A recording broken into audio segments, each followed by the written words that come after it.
has been parties involved in threats and counter threats. Both are parties to this tribunal, but I don't think it's necessary for us to go into the details. There has been a criminal case has been opened with SAPS, and they are investigating it. So I am just informing the tribunal that there has been threats and counter threats, notifying you, but I don't think it's necessary for us to go into details of those threats. Yes, to put it more accurately, as we received it, there are allegations of threats and counter threats. That is correct, Chair. And then there was just a preliminary factor that needed to be dealt with. There's a question whether or not the complainant's legal representatives are allowed to ask questions and cross-examine witnesses, and the Chair indicated that a ruling will be made today on that.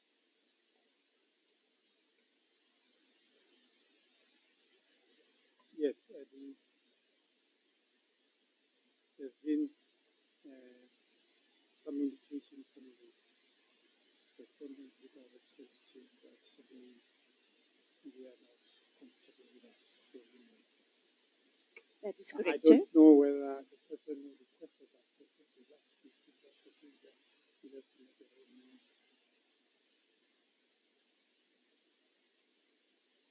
Second, Chair. I don't know whether there's persistence by anybody, especially at the defender, whether they want to cross-examine the respondent and the respondent's witnesses. A thing which is opposed by the respondents with our representatives. Is there persistence with that request? We have noted that the respondents with our representatives do not want that. Do we have to make a ruling? Or you have to persist and we have to make a ruling? Oh, I understand. Chair, we persist in our request to be allowed to question any witnesses that appear before this tribunal. In terms of interview? In terms of the Act, which allows this tribunal to govern its own process, determine its own process, and also in terms of a precedent that has been set in Judicial Conduct Tribunal hearings, such as the Hlope hearing. There's a ruling of the Hlope hearing in which this specific issue is dealt with. I'm afraid I only found it last night, and I don't have copies, but I can make that available. And in that ruling, it specifically says, at paragraph 60, I have it in front of me, that as for the participation of counsel for the justices of the Constitutional Court in the tribunal, suffice it to say this: those whom they represent are complainants. Their participation and them being represented by counsel has been accepted since 2009. The ruling goes on. I'm happy to make it available to the tribunal and to my colleagues, and I apologize for not having copies of it. But Chair, I would submit that the practice has been developed in this tribunal to allow complainants' representatives to question witnesses. It would be extraordinary, I would submit, to preclude us from questioning the respondents' witnesses. But of course, it's for this tribunal to determine its process, and we will, of course, follow your ruling in that regard. You see, we looked at this situation. You see, the Act says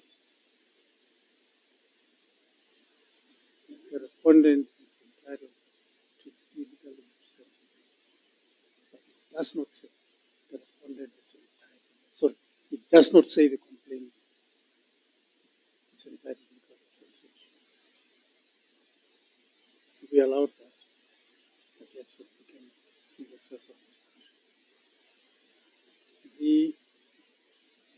The rule gives the respondent the right to cross-examine witnesses for the complainant, but they don't give the complainant the right to cross-examine the respondent and respondent's witnesses. The rules don't provide. So why should we do that? Maybe you might want to, if you want to make a more formal application, you'll have to do that.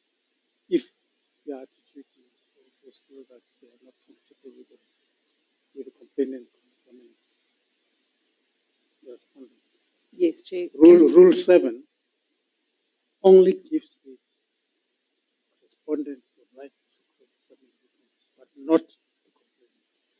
It says it is the leader of evidence who should cross-examine the complainant, the respondent and the respondent's witnesses.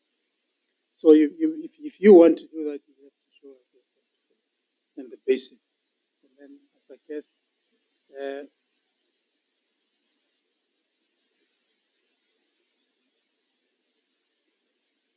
I guess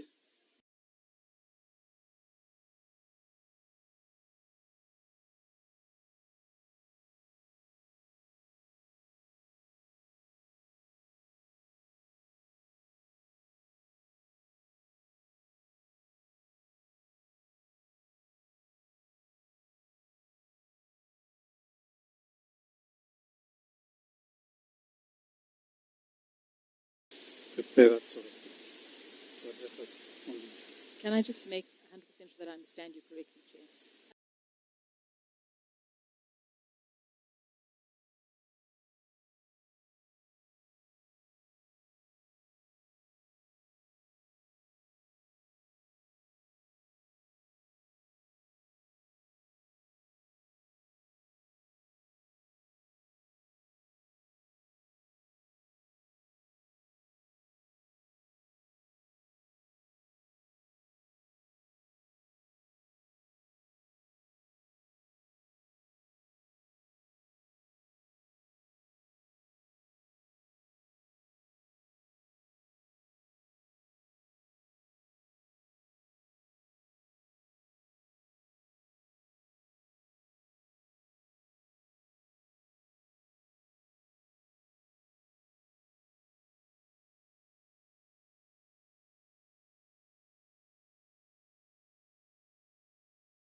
Thank you, Ms. Vetten. So you don't have to go through all your expertise and your qualifications.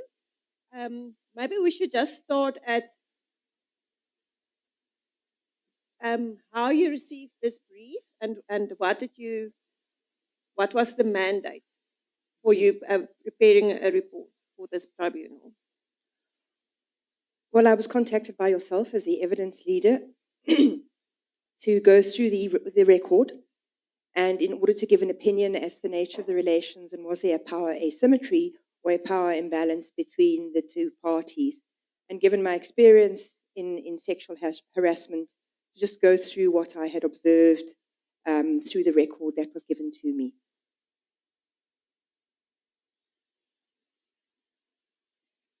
Maybe just give us a short summary of why your expertise are relevant and which makes you an expert to provide this opinion in this tribunal where we are dealing with a sexual harassment matter. Certainly. So between 1996 and 1998, I worked for the Sexual Harassment Education Project.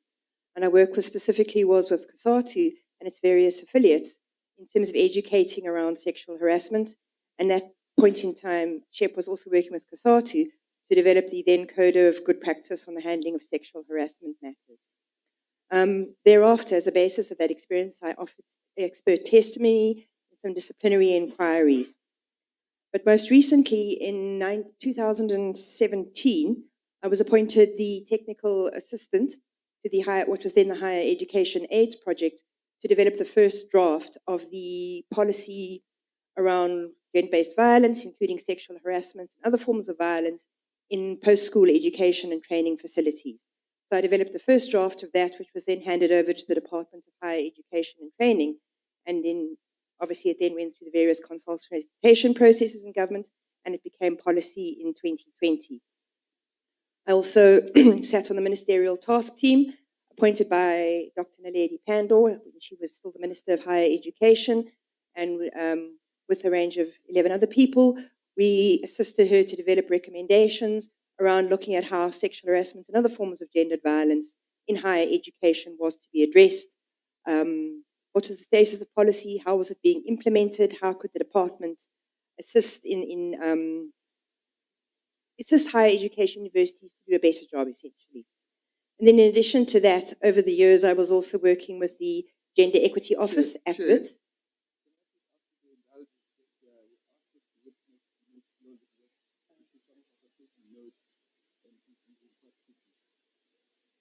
Yeah, she can hear you. How far did you get? Okay. So I also was working with the Gender Equity Office. It has, as part of its work in terms of dealing with sexual harassment and other complaints at WITS, it requires, it also works on a panel system. And I would periodically be asked to provide expert testimony in particular cases. And then as a basis on that experience, in roughly 2018, I sat and worked with the organization. We didn't have a director, and was responsible for assisting them with case management, assessing cases, whether or not they were ready to be put down for hearing, etc. And then after that experience, I became co-chair of the Gender Equity Advisory Committee at WITS. And as a member of the panel, I sit on disciplinary tribunals and will hear matters, including appeals as well. So with my colleagues, we sit and decide what is the nature of the evidence. Does it actually substantiate a complaint or uphold a complaint? What is the nature of the sanction that should be handed down? Should there be a guilty finding? Or if there's an appeal, what was the nature of the evidence that was brought? Was it adequate? Was the sanction fairly arrived at? Was procedure properly followed? So that kind of work. And then in addition to that, I also work on a range of different research projects addressing sexual harassment. So most recently, I've worked with UCT on contract for UNESCO, undertaking research in Cuba, Mexico, Zambia, and Zimbabwe, 20 different higher education institutions, where we were looking at experiences of sexual harassment and other forms of gendered violence on campus. We've just submitted the report now, and then we've just begun at WITS with permission to do a survey at the university looking at gendered harms.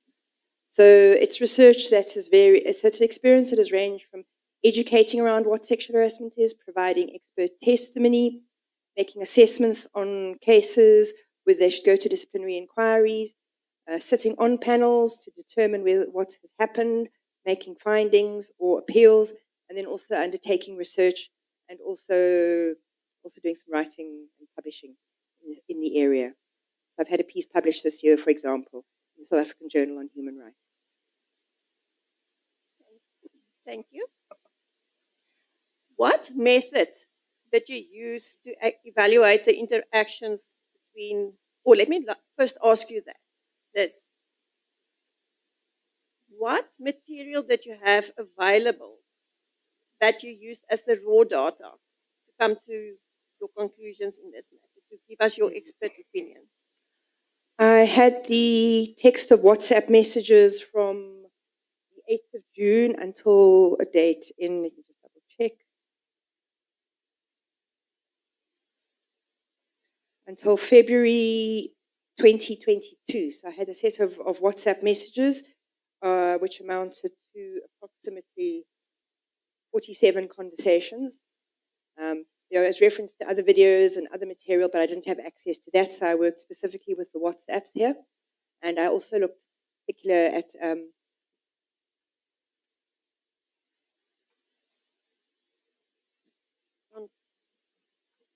We have a problem with the sound. I don't know if it's going to have an effect on the transcription. And I think this evidence is crucial.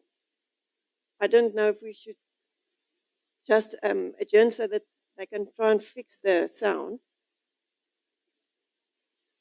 Because certainly it doesn't sound like the sounds are coming through very well. No. And then it will not be able, the transcribers won't be able to type it. And we struggle to follow. You suggest we adjourn? Just so that the sound text can sort out the sound for us. We'll adjourn, you let us know when you are ready. We'll do so.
you may proceed.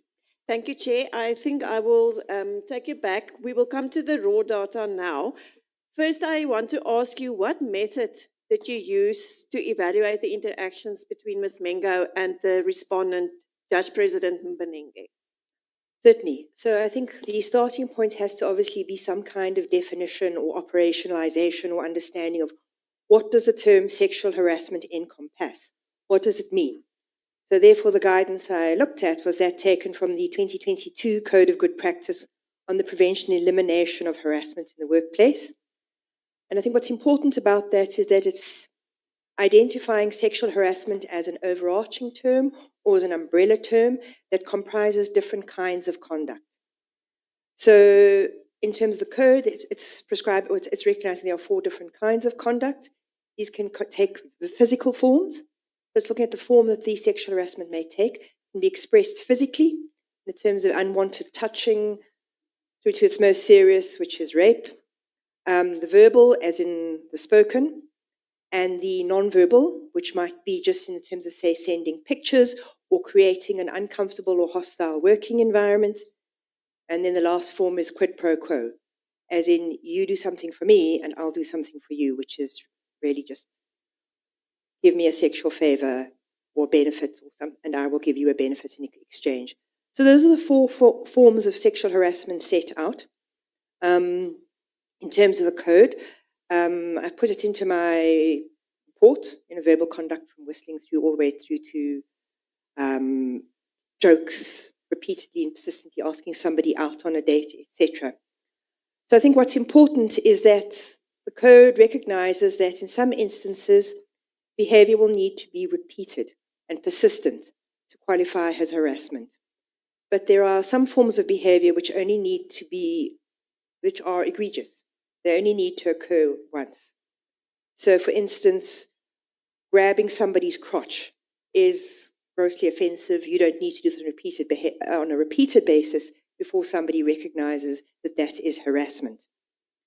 So I think one of the ways we can think about it is there's a repeated transgression of somebody's boundaries. You said no, or you've tried to communicate no, or you have indicated a reluctance and an unwillingness, and that keeps on being ignored. But just a little bit slower so Sure. that everyone can take notes. So there must be repeated transgression of somebody's boundaries. Yes. So saying no or indicating that something is unwanted or showing that you are reluctant and that you are unwilling.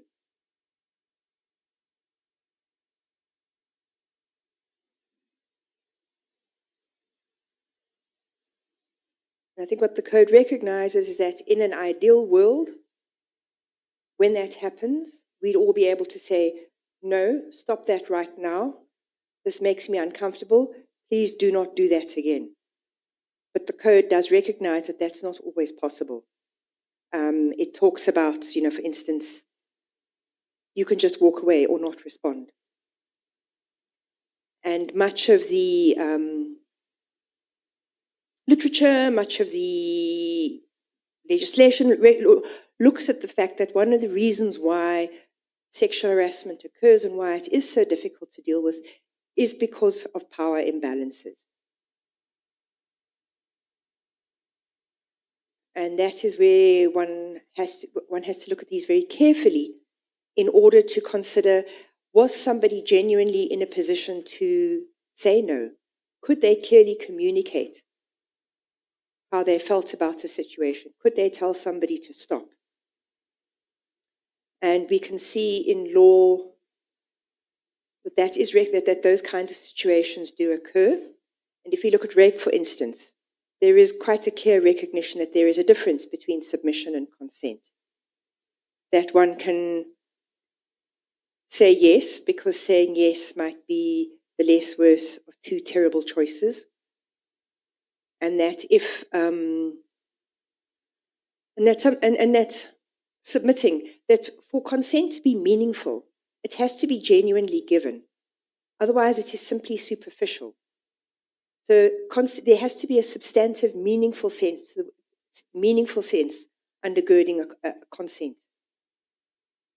it's not meaningful to say, oh, you consented if your child is in the room at the time and you are being raped. Saying yes does not mean you were consenting, you are submitting because of what is going on. So I'm using the example of rape, but law has recognized that there are occasions where it may look like you are agreeing to something, but it's not meaningful agreement.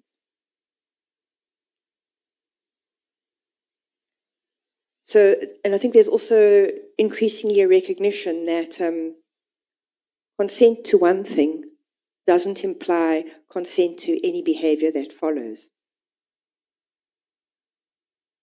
So wearing a short skirt and accepting a drink does not mean you have consented to any other behavior beyond that, for instance. Sorry, I didn't understand the previous point you made. Which one? The point just before that one.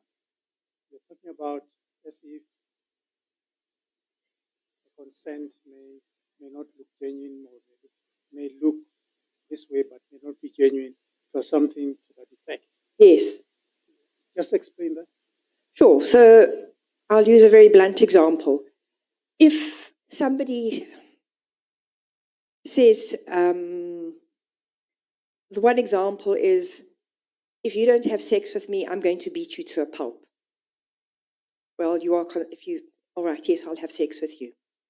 Or the other example, which we've seen in law, is somebody breaks in, they are about to assault you, you say, okay, no, hold on, I'll cooperate. Can you wear a condom? They put on the condom, rape, and then leave. We have had cases where the law has recognized that you saying to that person, okay, I'll cooperate if you stop beating me and wearing a condom, that did not mean you consent to what happened. What you tried to do was, you had the option, there was no way you were not going to escape being raped. All that was within control at that point in time was whether or not you were going to also be beaten very, very badly and possibly end up with a sexually transmitted infection as well. So the courts have understood that under some circumstances you have very constrained choice. It is very restricted. You have very few options. You try to exercise what agency you can within a very limited context of choice. That where that context and those constraints are so limited, you can't genuinely call that consent. That is submission.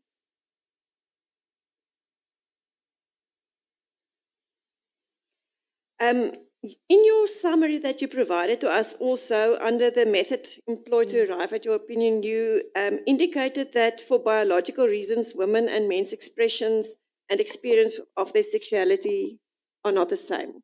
Can you explain that to us as well? Certainly. So I think one of the things one also has to take into account is that we have a history of thinking that men have these explosive, uncontrollable sexual urges that once aroused, they cannot be stopped. And I mean, this is what some of the mythology that has informed and excused rape, for example. Oh, she had on a short skirt and I was so overcome and she'd allowed me to fondle and kiss her and I was just so overcome with my feelings that there was nothing I could do except continue. And that's been referenced as kind of biological, explosive idea of male sexuality, that it is basically uncontrollable. Once you arouse it, it cannot be stopped. I mean, that is not correct.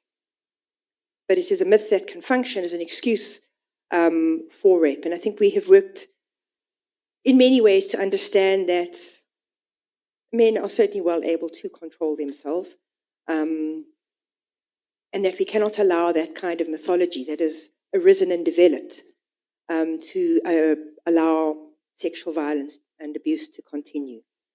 So I think when you look at cases that involve sexual harassment and sexual abuse, it is important to understand whether or not there is any recourse to myths and stereotypes in order to explain conduct.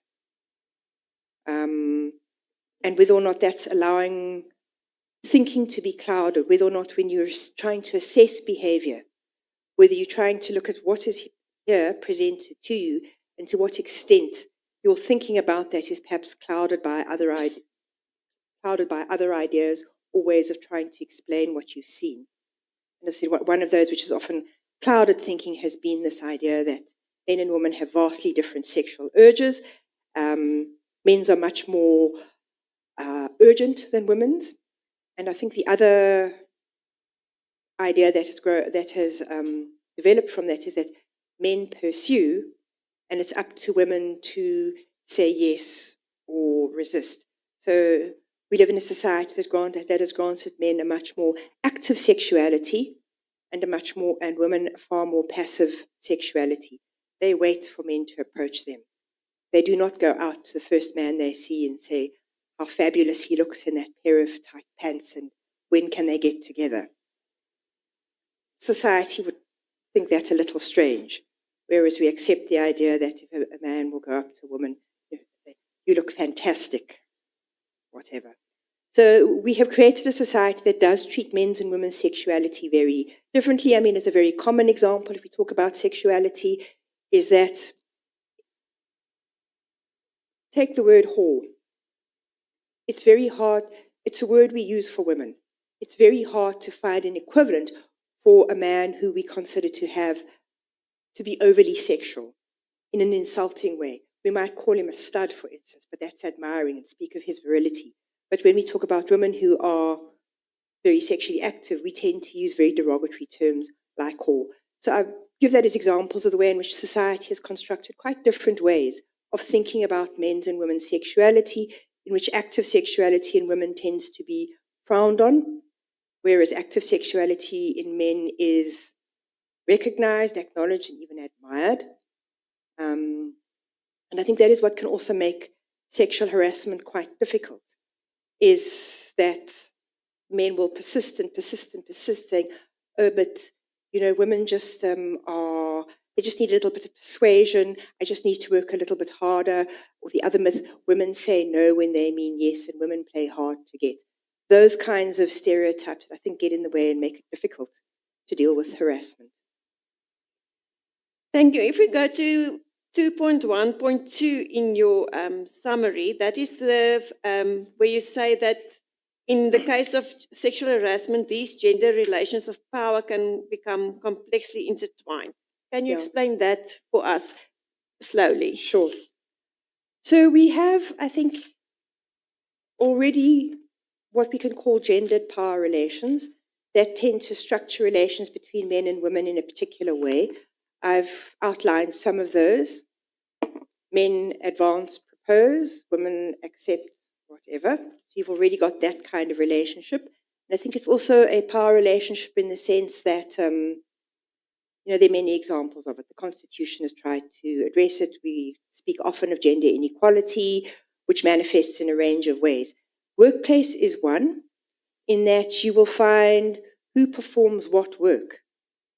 And this is precisely why we have things like employment equity and affirmative action in order to address this.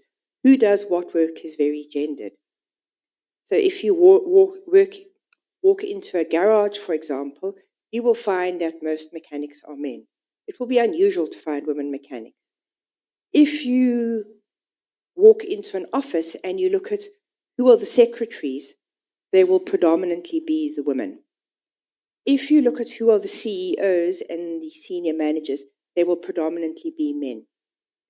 So you have that kind of structuring in terms of who holds positions, who is likely to hold what position, and what kind of qualities we associate with women's positions. So secretary is often there to serve, to make coffee, to make tea. I'm speaking now obviously in very general terms. Is supposed to be doing the service side. Women are more typically, or anybody else who's in a subordinate position, there to listen and to carry out instructions. So you have that kind of, you bring in the gendered social relations, and then you see how gendered relations also inform workplace structures. Then workplaces obviously have their own sets of hierarchies. In order for people to do their work, clearly those who are in positions of authority need to be able to have the authority to be able to instruct, in order to be able to ask people to do work. And if people do not do work, to take the necessary steps to ensure that they do the work. So we have these complex in terms of labour law, what do you do in terms of disciplining, instructing, the consequences of not performing, etc. So you have those who can instruct and who can't instruct. Hence your ideas about insubordination, because you are not obeying instructions, for example. So workplaces are quite clearly structured they are hierarchical, because you need to have that kind of relationship, and they are more or less hierarchical. Some are extremely hierarchical. If you look at the police, for example, that is command and control. It is instruction, the same with the military. But you wouldn't quite find that kind of degree of control in your everyday workplace, for instance. But nonetheless, there is still an authority structure, because of the nature of work and what needs to be done. So you have those kinds of relationships, and why we have workplace law is to be able to set out who is overstepping their authority, who is disregarding authority. So, and with that, you also have your things like your job descriptions in order to set out who is required to do what, so that, again, we can get into these questions of, I can instruct you to do this because your job is required, this is your job, or I don't have to do this because this is not part of my job. So workplaces, different industries have different norms, but they are very structured in terms of how do you work, who does what, who says what, who listens, who obeys, what are the sanctions. So that is why it can become quite complicated once you're dealing with sexual harassment, because saying no to somebody who is your senior is difficult. Firstly, it is an inversion of the relationship as to who directs or instructs, and who follows instructions. So for a junior person to tell a senior person, it can be a very difficult thing to do, precisely because there is that inversion. The other thing is, what are the consequences of me saying no to somebody who holds a higher position in the hierarchy than I do? If I say no, I am their junior, will they take me seriously? And what are the consequences? Can this person victimize me? Can they make my work uncomfortable? Can they ask me to go and start doing work that I don't want to do? Can they start taking away workplace opportunities from me? Can they start speaking to me in a way that is extremely uncomfortable and makes my work miserable? So this is where it starts to get uncomfortable, because you now have not just the operation of the informal social relationship of gender, but you now have a structured relationship upheld by law that sets out, this is how you will relate to each other. This is a workplace. This is who says this and who does this and who does that. So that is why it becomes very difficult. But I think one must also think in relation to sexual harassment and power relations. You have your structured relations and what we would call formal power. So formal power will obviously be where you have your organogram. It's formalized. This is your position. This is your position. This is what you do. This is what you do. It's set out. It's formalized. But then I think when you look at sexual harassment between peers, it's important to realize that power is very much more complex than just a question of position. But in this instance, we are working with different power relations. There's a vast difference between the judge president and the judge's secretary. Is that correct? Very definitely. And I think there is also a situation here where, obviously, if you're talking about power, there are layers of power. So you can talk about someone's immediate line manager. That's the person who has direct control over them. So in this case, as I understand it, Judge Mbenenge would not have been the line manager, and courts, as I understand them, and I stand to be corrected, don't quite have that kind of arrangement. You have a judge who's not necessarily somebody's line manager, but nonetheless, the secretary works or is not necessarily directly employed by the judge, but that's who they work for. That's who they take their instruction from, and they work for that person. So you have multiple, from what I can see of the courts, they have multiple layers of hierarchy. So you have your judge, who you may be immediately working for, but then you have somebody who is at the apex, a judge president, who is responsible not just for that particular court, but for the entire province. So it's a little bit like, in a company, you have your line manager and then there's the CEO. The CEO might not be your direct line manager, but you still would not be rude to the CEO. That person is the most senior person. So I think this is where it's important to think about other dimensions of power beyond just the formal that I spoke to you about. There's also the questions of influence. So even if somebody doesn't directly manage you, they can influence, again, you can see this university, they can influence your career progression. If that person carries a lot of status and credibility, I think this is the other important thing to look at is how position confers other aspects of power, which include things like status and credibility. Who is more likely to be believed? Who has the higher status? Who will be seen as being more credible? Whose word will carry more weight? Even if you have influence, if somebody, I'll use a university example, you might not be employed by that particular person, but that lecturer or that faculty head can tell others in other universities, even if they just need to say something like, because people will say, well, can you recommend that person? What are they like to work with? I would be very careful. You're not, they don't work so well. You're not necessarily giving somebody a formal reference, but you have influence. People come and ask you, what do you think? And your opinion will count and hold weight. So one can also exercise that kind of power and influence so that even if you've never said anything, you can still have an effect on somebody's career and their career progression. The classic example, if we're going to use legal examples, is the candidate's attorney.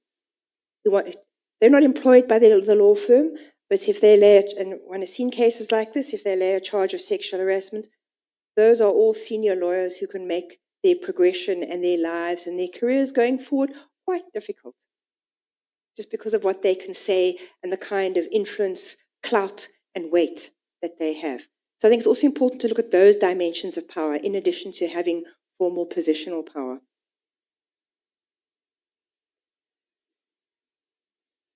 You mentioned the Code of Good Conduct, the 2022 Code of Good Practice, on the prevention and elimination of harassment. Where did this code come from? What was the starting point for this code? It derived from? Isn't it the Employment Equity Act? Yes, and it's actually the early code of 1998, when it was called the Code of Good Practice on the Handling of Sexual Harassment. And then it was broadened and widened. And this code has also been influenced to some extent, I think, by the International Labour Organization. All right. Now, in 2.4 in your summary, you also said that this code also offers some guidance on how conduct may be assessed as unwanted, recognizing that non-consent does not only take form of the stated no. You did mention it a little earlier, but just explain that again to us. Okay, so I think, as I said, in an ideal world, we would all be able to communicate exactly what we want, need, and mean under all circumstances. But it's recognized that that's not always possible. And also, I think that people can be confused and not always know what to do initially. So it's recognized that you can communicate no in different ways. One of these would be to simply stay silent or to walk away. Or it could also include things like going to somebody else and asking them to intervene on your behalf to have a word in somebody's ear, for instance. You can deal. There is a recognition that there are different ways in which this can be communicated. So do I understand you correctly? The code says you do not have to say no using the words no. You can use these other tactics also to convey your correct message as being no. Yes, and the code also recognizes that because you've previously consented in one thing doesn't mean you've given consent in perpetuity. You are required to check if your behavior continues, if behavior continues to be wanted. I think it's following broader trends that we're seeing, for instance, in two cases. The one was the Embrace Dignity matter, for instance, where the idea is that consent now we have to look at consent differently. We can't just rely on subjective perception, you actually have to think about, is it reasonable? I mean, the laws also, as I said, had this recognition of coercive circumstances. In relation to rape, for example, it recognizes that there are situations, and it's going back to this point of submission, and one of the points it looks at is where there is an abuse of power or authority. That again, somebody can abuse their position, and this is why you are submitting and appearing to say yes. But this force of abuse or this power and authority is making it hard for you to say no because you're not in equal positions. So I think there is a recognition that you need, that when you look at consent, you actually have to look at the context. What are the circumstances under which somebody is saying yes or no or not saying anything at all? Are there circumstances that enable somebody to speak clearly, to be firm, to state their expressed desires, preferences, and needs? Just explain to us, how does the concept of coercive circumstances help us understand consent in contexts where power imbalances are present? Well, you have this in the Sexual Offences Act, that there is an abuse of power or authority. So coercive circumstances help us understand that it's hard for somebody to say no because of the authority that the other person wields. That person's, them saying no, that person is in a position where they can make life very, very unpleasant. So coercive circumstances you can think about as the recognition that it is a so-called choice in a context of no choice or constrained choice.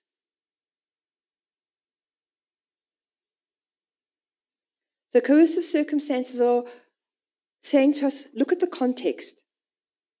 Yes or no doesn't occur in a vacuum.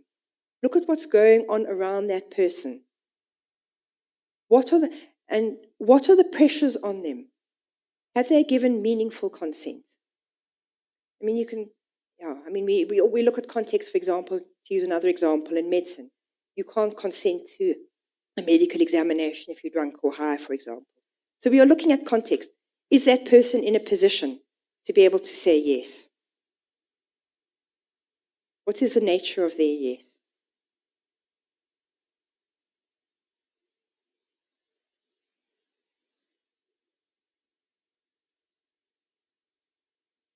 And how do you approach the interpretation of WhatsApp messages in the context of harassment? Do you look at them individually or in relation to one another? Just explain to us. Sure. So again, I think one has to look at them contextually. So what has been the previous conversation, for instance, because I think one of the things one must think about in relation to people's interactions with each other is that they're dynamic. They're not fixed in stone. They change. So within the context of say, sexual harassment, you look at especially if it's a situation that is ongoing, you look at how is the nature of the engagement changing? Because typically in situations where people have to work together, for example, you can see that somebody is grappling with, how do I deal with this situation? And so they try a range of different tactics and strategies to try to figure out what is the best way I can deal with this. Especially if they can't, and especially if they don't necessarily initially have the confidence or believe that they can say no. They may try different kinds of things. So you can find, for instance, somebody will say, I'll just ignore it. Because if I ignore it, hopefully it will go away. Or if I ignore it, they'll get the message to leave me alone. And then you might see over time that ignoring it is not working. This person doesn't leave you alone. They persist. So then you try something else. Maybe you try and start figuring out, okay, you figure out what are their workplace habits, where are they usually likely to be. You avoid meetings where they're likely to be. So you use a strategy of avoidance in the hope that you won't bump into them. Maybe this person still finds ways to bump into you. So then you try and make sure that you're always with another person so they can't have that time alone with you. So you look at what is it that somebody is doing to try to manage the situation. And you can sometimes see a progression where somebody gets perhaps progressively more and more annoyed by what's going on, and then eventually they might become quite rude and get to the point where they say to somebody, just stop this. Or they will actually go to their line manager, if it's say somebody they're working with, and say, I need a transfer, I need to go somewhere else. So it's important to look at what is going on here. What are the different things that somebody is doing? Not only that, these are interactions, they're engagements. So if she does this, how does he respond? What is her response to his response? What is his response to her response? So you try to get a sense of what's happening here. What are the strategies and tactics? Because I mean, if I could sum it up, looking at this for somebody who's in this position, the question facing them is like, what are the strategies that are available to me to resist sexual attention from somebody who holds both institutional and moral authority? Somebody who's both an apex judge and a respected church elder, for example, without risking reputational harm or career consequences, and I'm a junior employee. So what's my room to maneuver? What can I do here? And so you'll see different strategies being tested out to see what works, what stops this person. And I said, sometimes you'll see a whole lot of this happening before somebody gets to a point where they'll actually go and lay a grievance. Because they've also realized the situation is now becoming intolerable. Because initially you can see with some women there's a sense of, all right, I'll just ignore it. It's not so bad. Actually, after a while, when it's repeated, it is that bad. So this is, you can't just look at separate, discrete, isolated units of conversation detached from each other. You have to look at how do they build and interact. Plus, you need to look at patterns. What is the pattern of engagement here?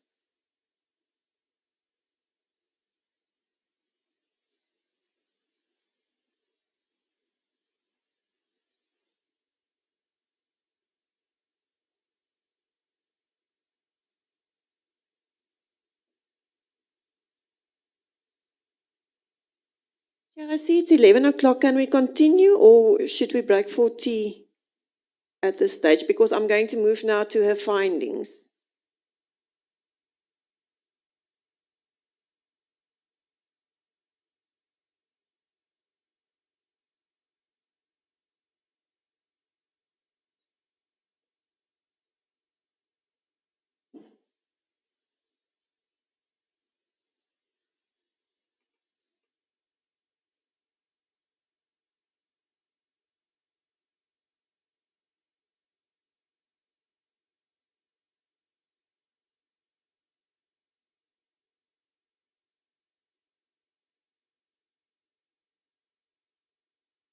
We'll adjourn for 15 minutes.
skippers.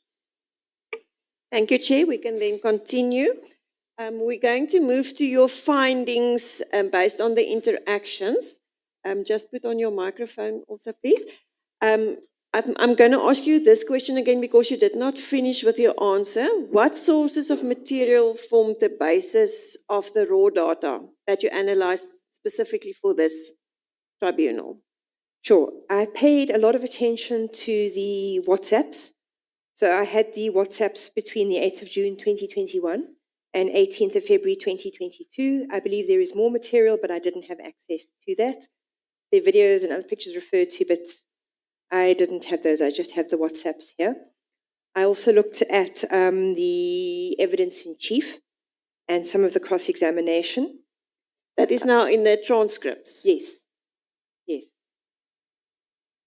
Evidence in chief of which witness? Ms. Mbenenge, complainant.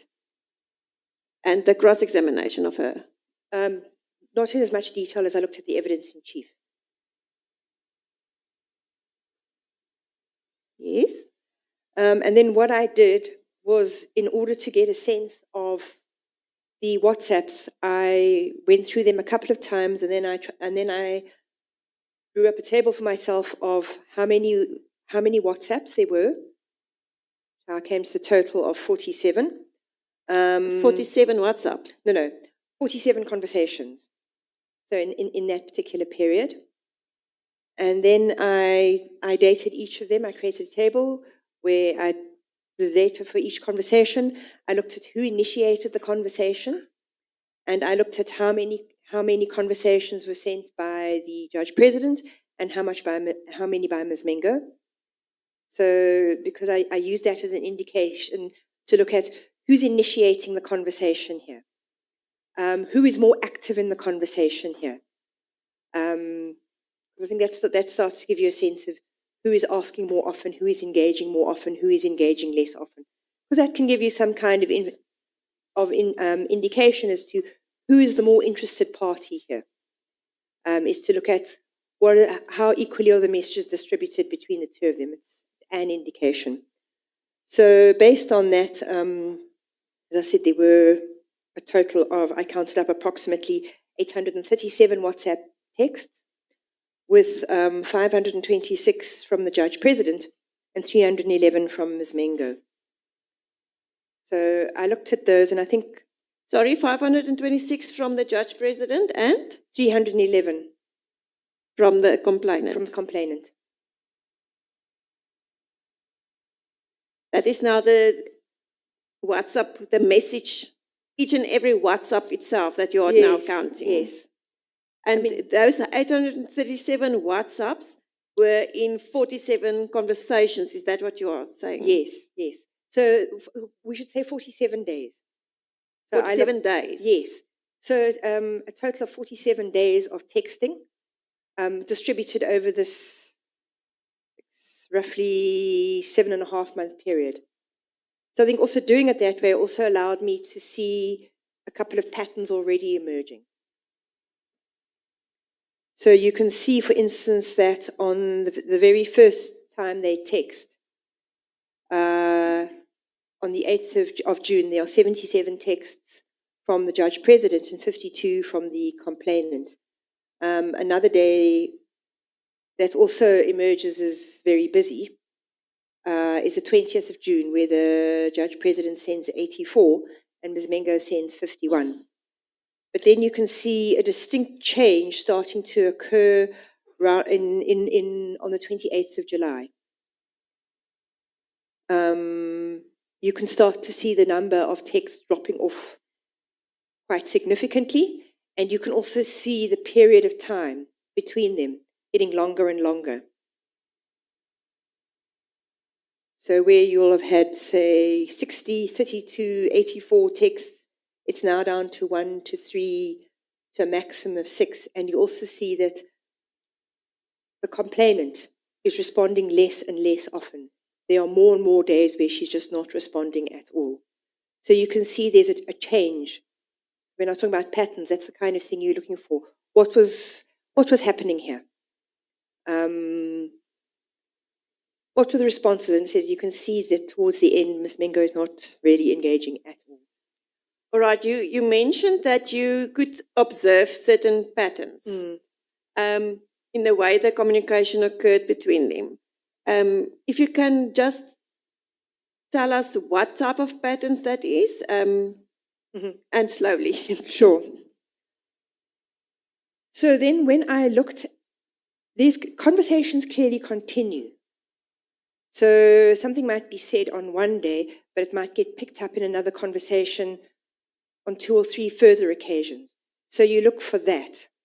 You also look at what is the conversation about. So for instance, one of the patterns I looked at is I spoke earlier about sexual harassment being an umbrella term. So what are the acts going on here? Obviously, it's verbal, it's texting, but it's not. But there are different kinds of things being asked for here. So one of the things that I noticed was requests for photographs. From whom? From the judge president to Ms. Mengo.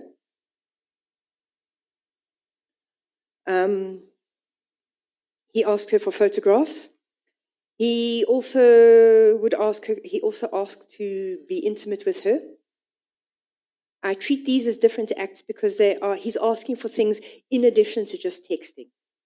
He's not just saying, let's have, as he put it, naughty talk or naughty chat. He's asking for her to go and do other things, to go and take a photograph of herself, to meet with him, to be intimate. So there are those 2 sets of requests. And then there is what I described as sexting, where he would be asking, what is your favorite position? And he'd be sending her videos. So it's conversation there in the moment. It's not asking her to go and do extra things like meet with him to have sex or to go and take a photograph of her private parts, for example. So I saw those 3 things.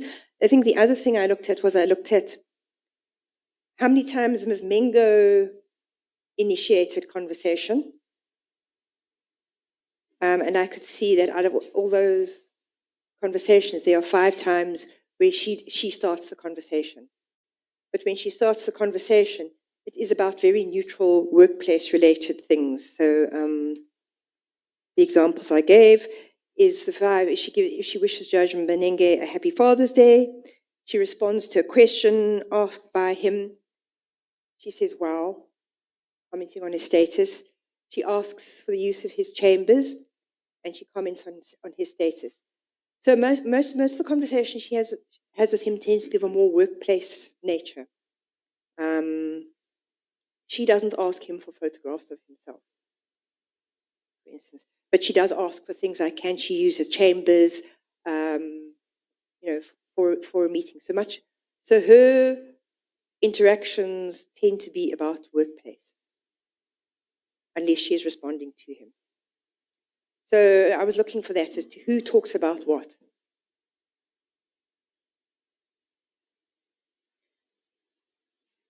And then the other kinds of patterns I was looking at was how often, because, one of the key components or defining characteristics of harassment is that it must be repeated. So I looked at how often is something asked for. So in order to see, would this qualify as persistent? Would it qualify as repeated? And then I look at the nature, and then I looked at how does she respond to those requests? How can one characterize them?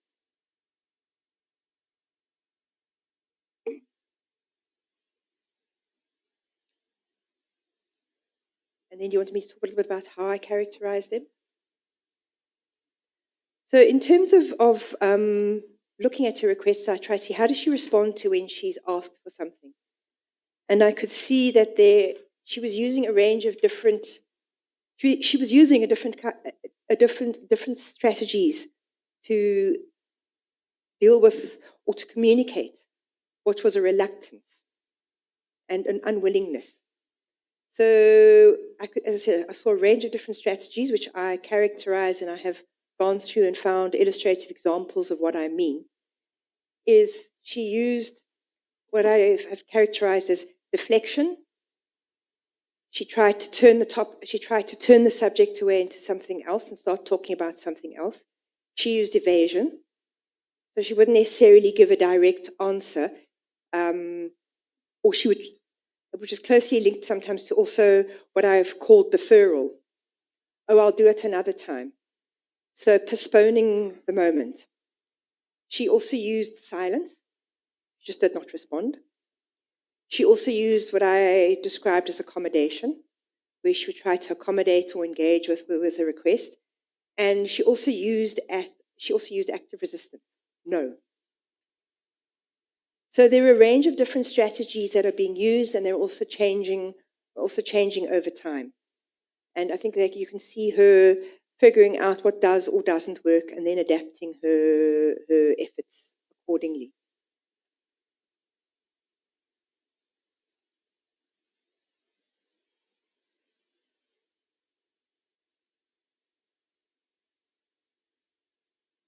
And then I was also looking at how was Judge Mbenenge responding to her? This is an interaction. It's two people. So it is dynamic. What's going on here?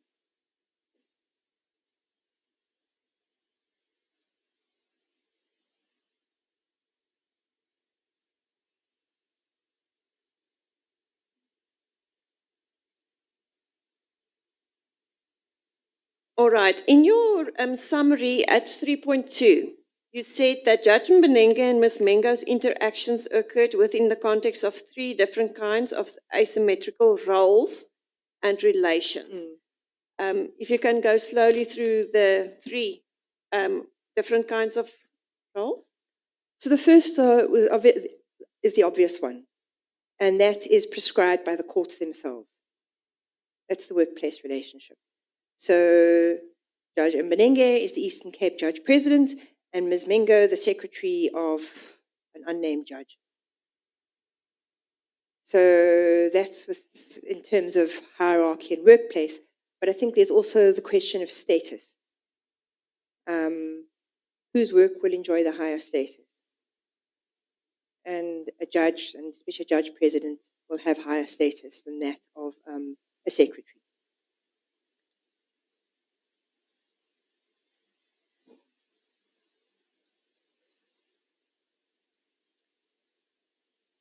And the second one?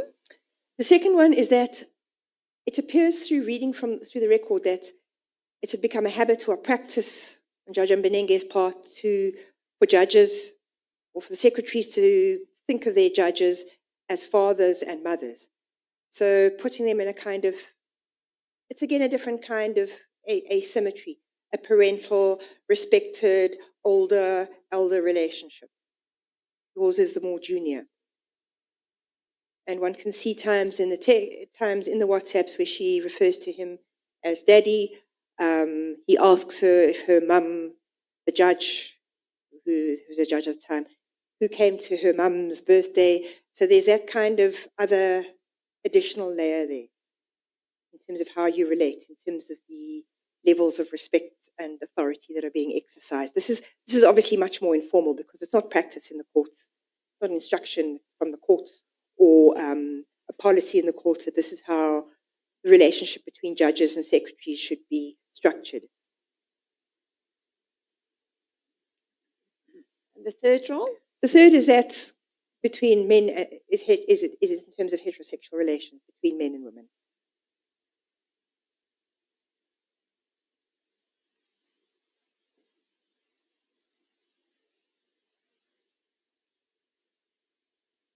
So that is gender. Yeah. And I mean, I think the other thing, but that comes closely, I think, in relation to the father, judge, secretary, child, is obviously there's an age or generational difference going on as well. Sometimes Ms. Mengo makes reference to it, is also that of a church elder, but that doesn't really necessarily seem to affect this situation. But that's their part of who he is as well. She does use it at some point.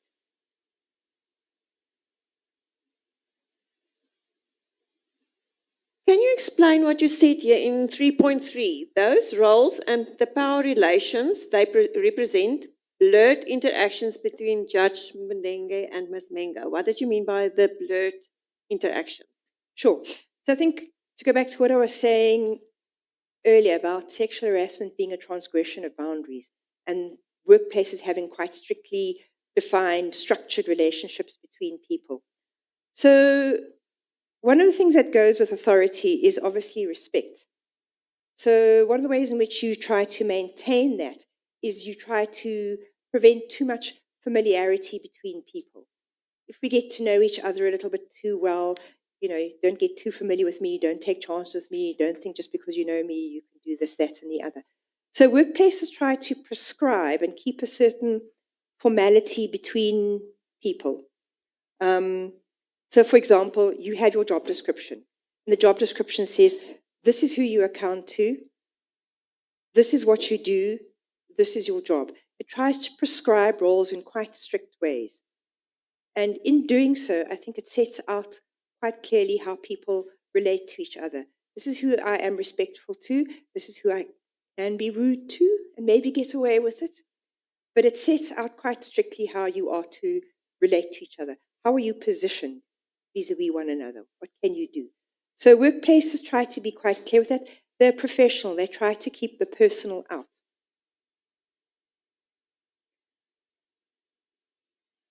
And obviously an aspect of the personal is the sexual, which is why you do not the idea is you should not be having sexual relations in the workplace because they bring the personal in. You try to maintain the relationships as professional. So you have that relationship. So when you start bringing the personal in, you are now blurring that workplace role. And you are creating a confusion for somebody. This is my role in the workplace, but that is not how you are relating to me. How can I now respond to you? Because you're related to me on a personal level, and if I relate to you on a personal level, then I run the risk of transgressing professional roles, functions, and rules. And this is how you can get what you might call a situation that's called a double bind, where you have this conflict.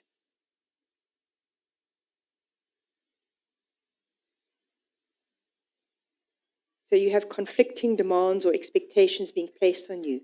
If you comply with one requirement, it might mean you are in violation of another.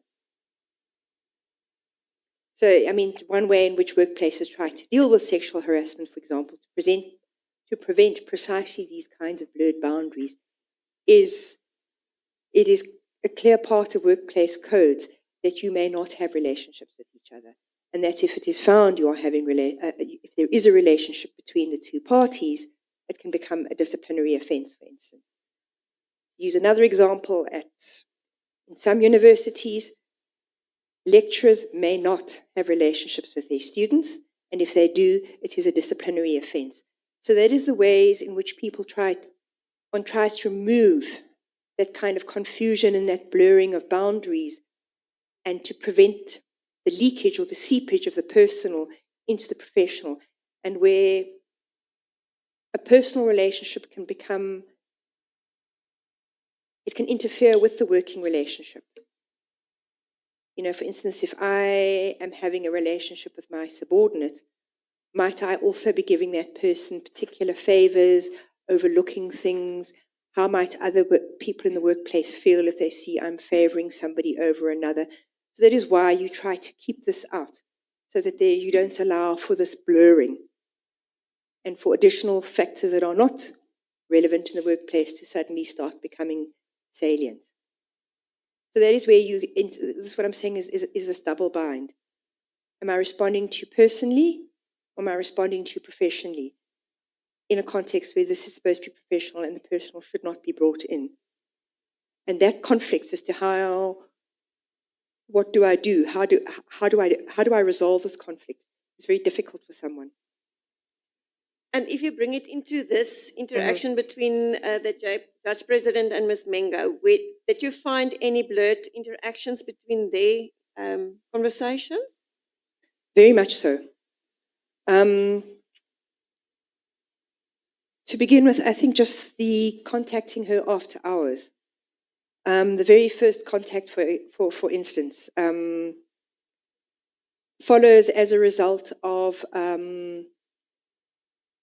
he sees her early in the day, he sees a child, he asks about the child's father. She says, no, we are no longer together.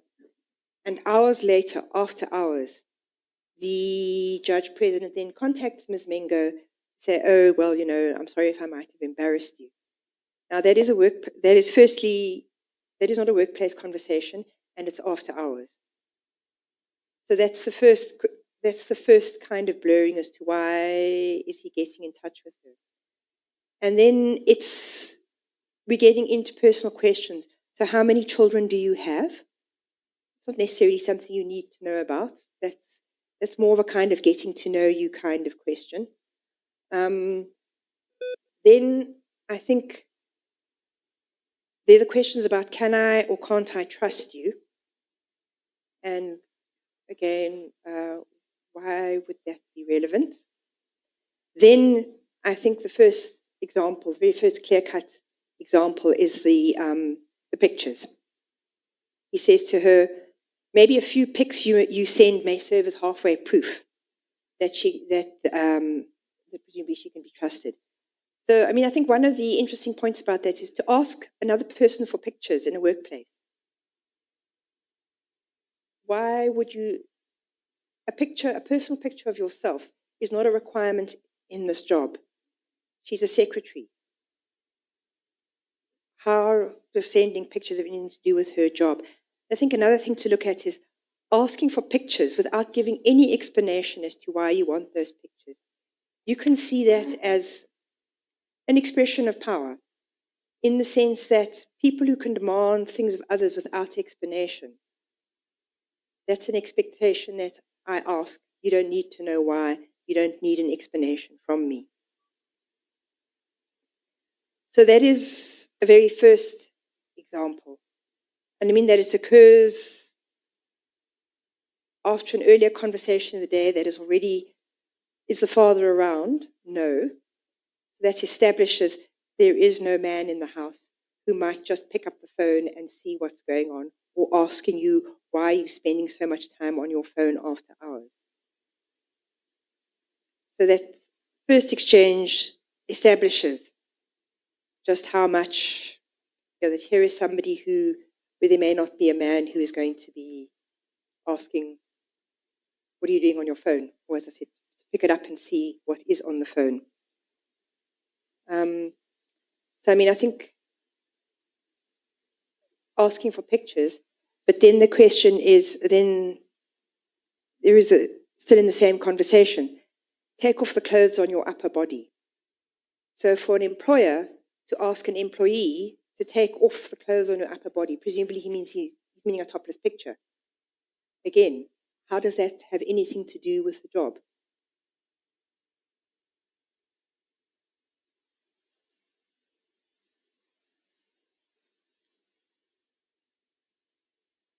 Then there are the questions about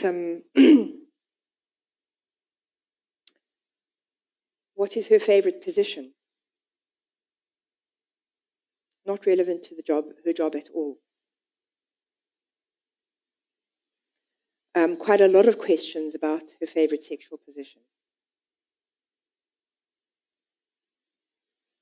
I think also, so those are workplace boundaries, but I also want to speak a little bit about personal boundaries. So, for instance, there is a day in which there is a taxi strike and it's been quite difficult at the court.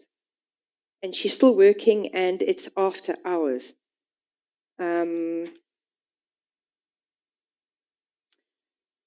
And he's still asking about a conversation from the previous night about positions. So this question is at night, and she's saying, look, I've had a rough day at work.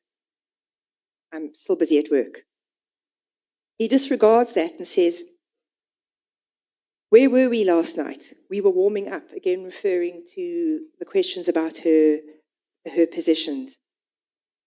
And then he continues, like, she says to him, oh no, are you still referring to that? His answer is, purely because we were about to land. And her response is, do you know that my exhaustion is extreme? So she's telling him, I am tired. She's still at work, and yet he is asking about her favorite sexual positions.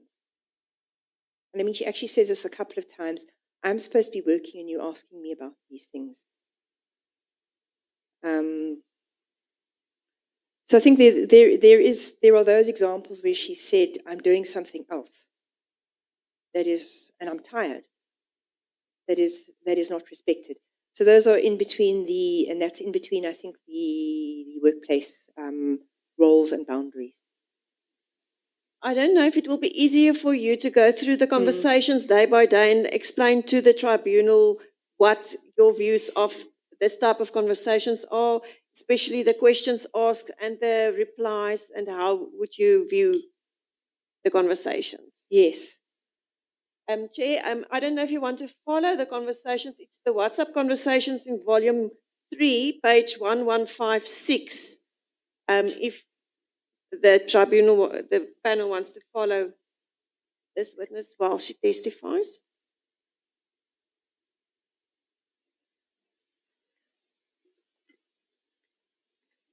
I think as I go through it, I can give you these examples of what I mean by when she's evading, she's deflecting, she's avoiding, she's attempting to resist, or she's attempting to accommodate him. Yes, that would be great, so that we can follow exactly what you mean by saying she's the way she reacted. Okay. My versions are not numbered like yours. If you can just tell me on what date you are, then I will refer the panel to the specific pages. Are we going to start at 8 June 2021? That will be on page 1156. Yeah. Okay?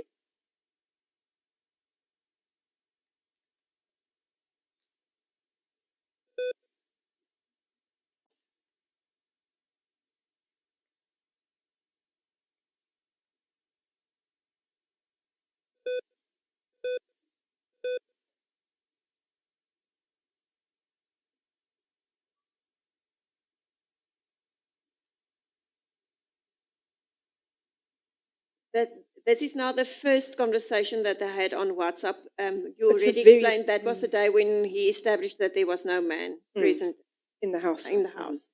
Yes. So what is important for you on this day's conversation?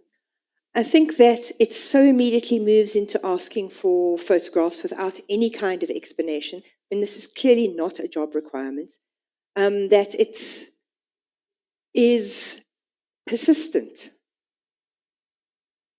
that there is no taking no for an answer here.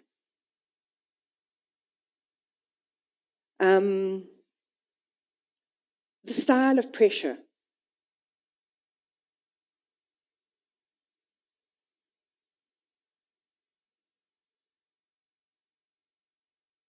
What do you mean by the style of pressure? If you can give us an example. Sure. So I think the judge president is quite fond of using a little angel halo emoji. So he'll ask a question with this innocent little halo emoji face around it. And sometimes it can be and sometimes he'll use it after, he'll say, give me a photograph. And then will come the little picture of the angel, an angelic, innocent look. That's one emoji he likes quite a lot. But he also likes the pairing of the big eyes looking, the hearing aid listening, and the quite rapid fire nature of it. Some of his texts come within a minute of each other. And he has a kind of sequence sometimes that'll go, big eyes, I'm looking, hearing aid, I'm listening, I'm waiting to hear. And then sometimes in other communication, it'll be followed up with a zzz, I've gone to sleep, I'm waiting. So it's communicating, hurry up. it communicates expectation. And one can also see here that some of her, something she uses quite often, which is a kind of evasiveness, trying to say no without saying no. Can you give us examples of Sure. that? So I'm going to start with where they've had this conversation about trust. Can he trust her? There's been a bit of an earlier conversation about her morals. Then can he trust her? And just after 7:25, he says, okay, truth be, he types. Sorry, where are we? 7:25 will be 1163 up until it goes over until 1164. Which one at 1925 are you talking about? There's a few messages. She has The monkey with the emoji, shy. Yep, the shy monkey. Then the response is, truth be told, I have no reason to doubt your word. Then her response is, that means a lot. It's hard to trust these days. Then is the first request for pictures. Maybe a few pics you send may serve as halfway proof. No response from her. A minute later, followed with the eyes, so he's looking. Then her response, and this one is her trying to say no without saying no. We'll try to take more, but currently lost the most. My phone deleted everything recently. So that's her way of saying, I don't have any pictures for you. Then his response is, hi, kidding. Cool, she says. Then he comes back, few that you've got.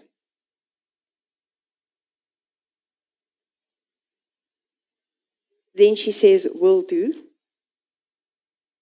So there are the eyes, the eyes, licking of lips, eyes covered. She doesn't respond. 45 minutes later, he's saying, you are quiet. And then she says, oh, you want them now? Sorry, I was still at the gym. So here you have her first trying to get to avoid by saying, oh, my phone deleted everything. He doesn't take that. He says, but you've anything, a few that you've got.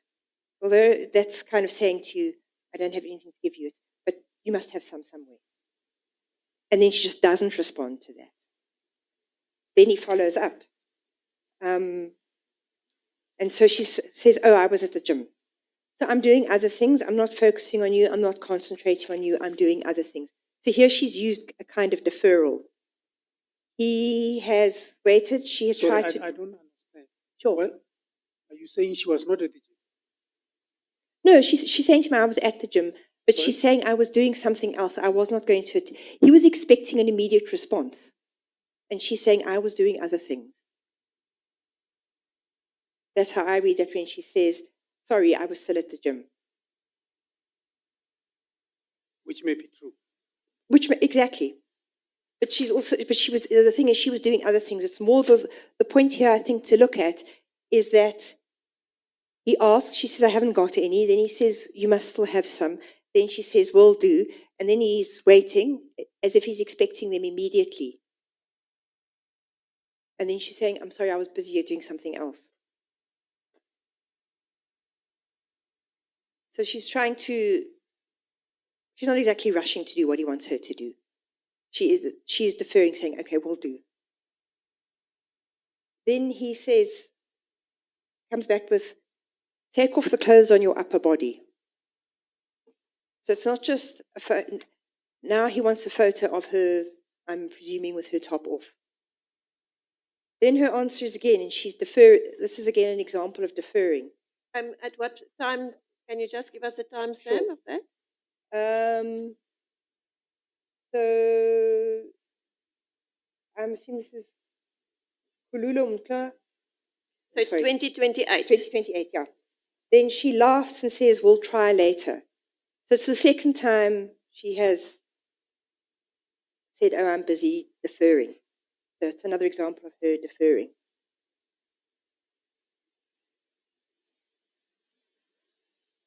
And it's another way she said, it's the third time she said, I don't have photographs. So she'll try later.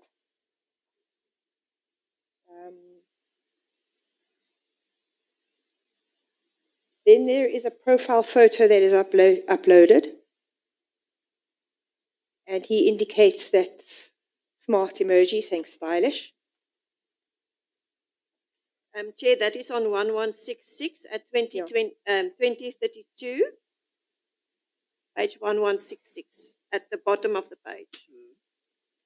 It's also on the next page, 1167, on top there as well.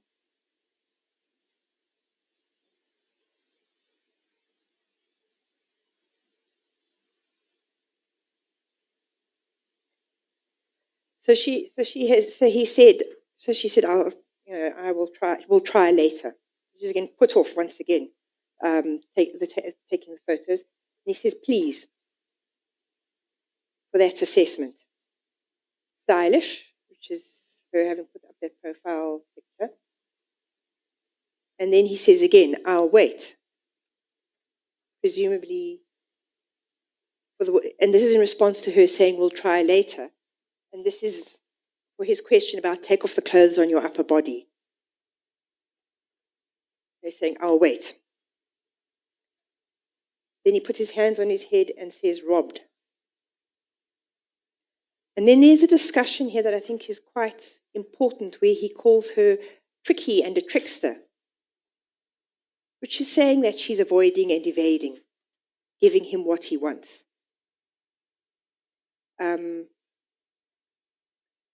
She says, do you see, I've given you the picture.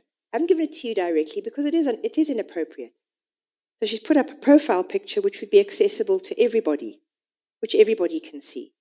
She hasn't sent him a personal picture of herself, certainly not without her top off. And he's calling her tricky and evasive for having done that, for having conned him and scammed him.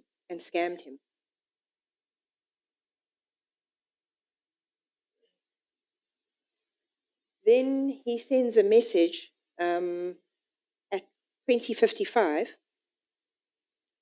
So 2053, he asks again, the finger pointing upwards,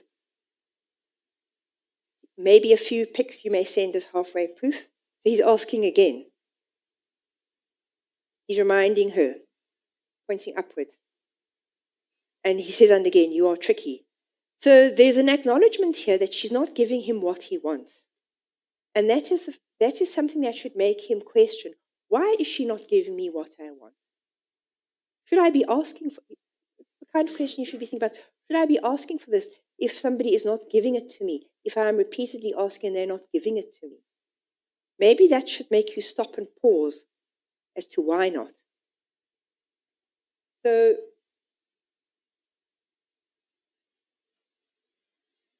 then there is go halfway now, then leave the rest for another day. She says, will do. And I think it's worth just saying how many times she's going to do it, but doesn't do it. Because that alone should tell you something.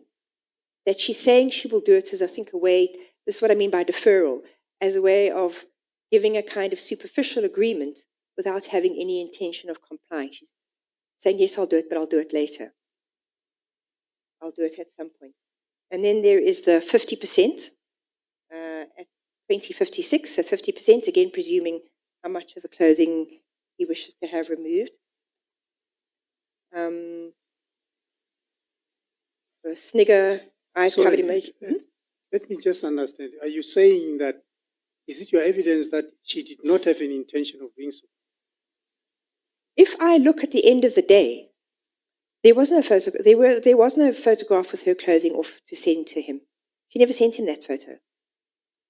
So I read this. When you look at, when people say they will do something and they don't do something, then you can see that they didn't want to do that. Really? Yes. They might have wanted, but because of certain circumstances, those circumstances prevented them from doing so. That could be possible, but if you look at her evidence, I don't see any evidence of her ever having sent him a topless photo. No, that's not the point I'm asking. On what basis do you say she did not have the intention to do so? If I look at the context of a conversation and the way in which it is unfolding, She's saying to him, I'm going to do it, but she doesn't do it.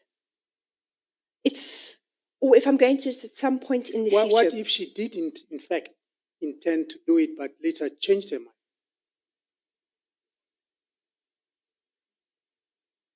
She would have changed it. She would have changed her mind. She still would not have done it. At this point, she's saying it, but she's not doing it. Isn't there some difficulty in reading somebody's message and then say, I read this message, I hear it, but this person does not mean to say what she said? I think if one looks at the context of her messages, this is what I'm talking about being, I'll do it, but I won't do it. There is a slippage here between what she says and what she does.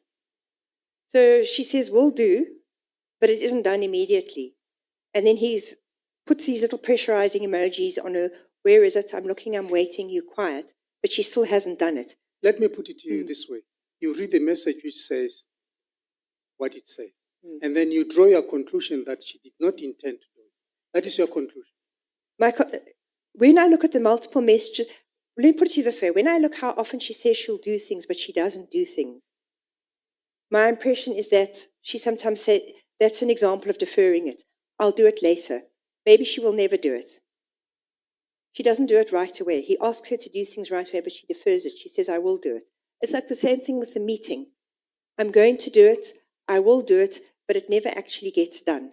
So I'm just pointing to that. Maybe she didn't intend to do it, but she never actually did it within this time frame.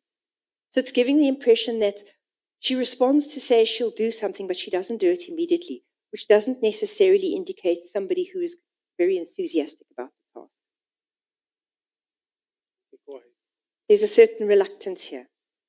Because he's saying to her, will you do it? And he's still waiting, and she's, oh, I was busy. Will you do it? I will do. But she doesn't do it.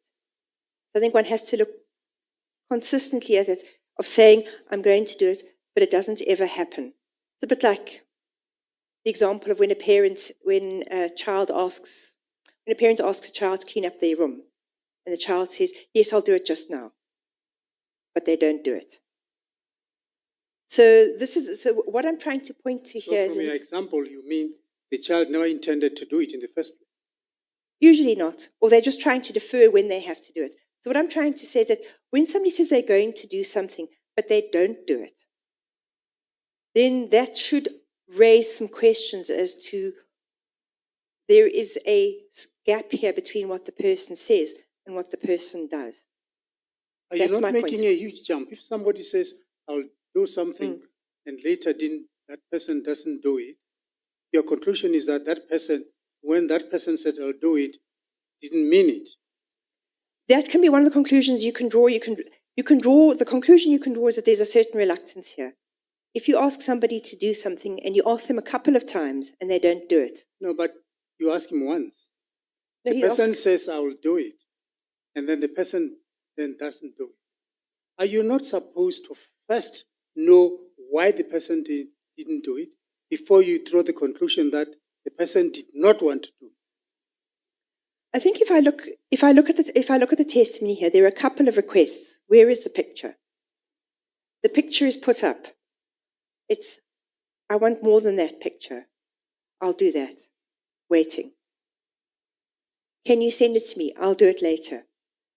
That is indicating that somebody doesn't want to do it right now. So that merely puts a question mark over, does this person want to do it? That is your interpretation of the situation. My conclusion is that this is not somebody who's enthusiastic about doing this. Yes, that's your conclusion. Yes, that there is a delay here. Just to bring it back to the complainant's evidence as well, she testified that she did not feel it is appropriate to send her pictures to the judge president. Does that correlate with what you found on how you viewed the messages? Yes. And that's also why she said she uploaded the picture on the status. Yes. Because she didn't feel that it is appropriate for her to send the picture to the judge president. Yes, because it is an inappropriate request from a senior person to a junior person is, can I have a photograph? Yeah, I do think the Advocate Skeppers is suggesting answers to the expert. I don't want to disrupt it, but I can't hear you. I do think Advocate Skeppers is suggesting an answer to the witness. I'm not suggesting an answer, Chair. I on the questions that the chair asked the witness, why does she come to that conclusion that seeing the replies from the complainant, she did not want to send the photos? Because that was her conclusion from what she read from the... Except that I was posing a general question. I hear. But And you took it to a different angle. but I we was need, just asking her whether if we read a message which says this, I'll do it, I'll do this, and the person does not do it. It was a general question. but it was also asked that her conclusion on this messages is that the complainant did not want to send the photo. That was the question to this witness. And the complainant testified that she did not want to send the pictures. Yes, Mrs. Kakani is saying don't suggest an answer to the witness. I won't suggest an answer. I'm just asking if what she testified now relates to what the complainant testified. I'm not asking, suggesting any questions or answers. That is the explanation she's giving.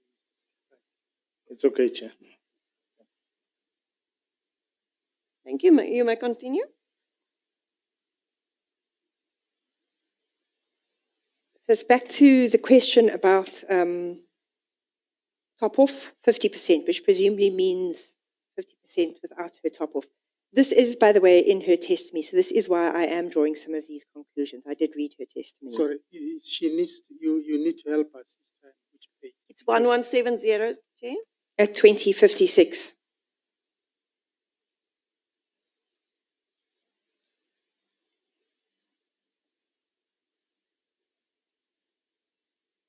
Yes.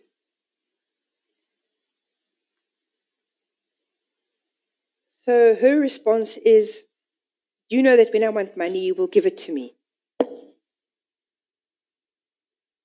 So this is quite an unpleasant reaction to give, or to say, I want, you must give me money.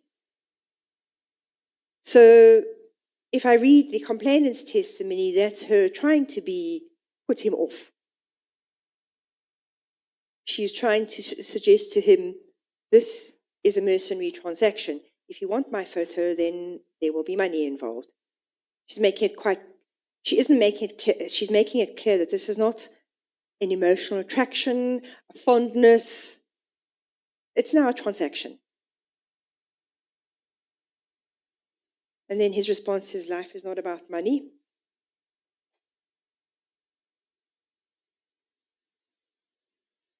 And then he asks again, maybe you are still asking a picture.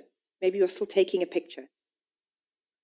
So I think what's quite important here is to look at, and this has informed some of my thinking around here, is how many times he's asking for the picture. Where is it? Where is it?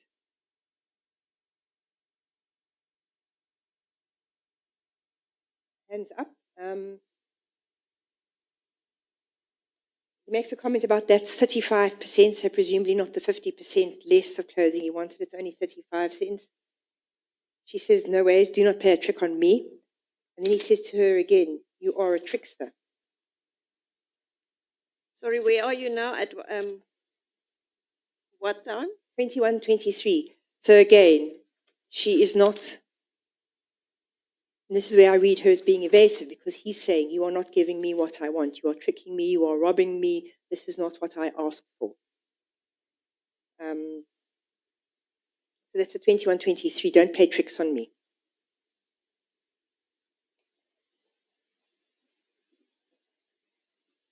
And then her response is, actually, it's 70% when adding the other one. So she's again trying to point out to him, oh, well, yes, I've tried to meet what you requested. And then his response, and this presumably is to the picture, is that the other one was a non-starter and you know it. So meaning that the other picture, the profile picture, was not acceptable, and she knows that. And her response is, oh no, Jesus. So that one reads as, oh no, you're not satisfied.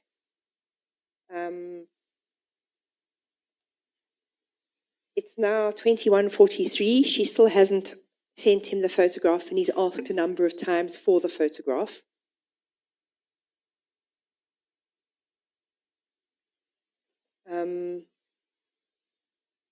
Then they continue, are you still sleeping? No, I'm still awake. Then he asks her about, remember to delete. Chair, that is on 1174 at 2222. What do you make of that? The question from him. This is somebody who knows this is inappropriate. He doesn't want put it this way, he doesn't want a record of this to be maintained. Conclusion from that is there are things in there he doesn't want people to see.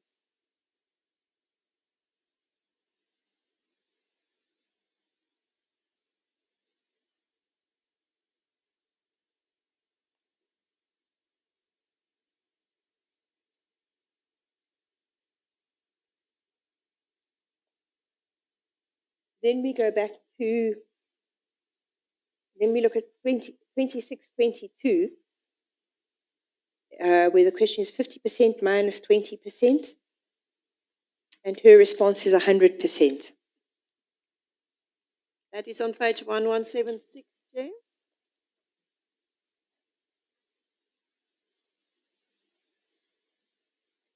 This presumably is referring back to the photographs and how much clothing should or shouldn't be removed. And his comment is she's trying to respond to that, saying, oh, well, if you add 35%, it's this amount. Take this away, it's that amount. And he just says, your maths, I give up on it. So he's still going on about the photographs.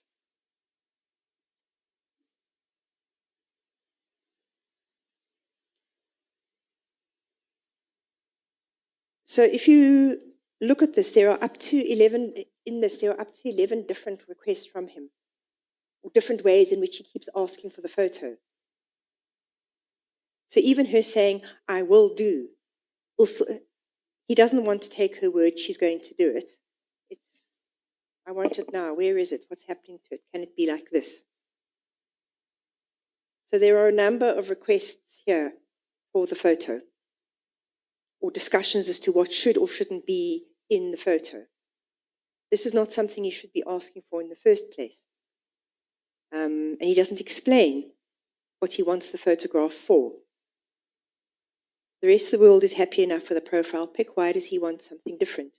Why does he want a personal photograph for himself with her top off? And he asks for it repeatedly. And she says in different ways, I don't have it because my phone deleted everything. Oh, I'm busy. Yes, I'll do it. Yes, I'll do it. Oh, but I've put it up. Oh, but if you look at this much, it's that much. So she isn't, and you can see he is dissatisfied with her responses in the way he calls her tricky and a trickster. So he wants something very definite from her, which she is not giving him.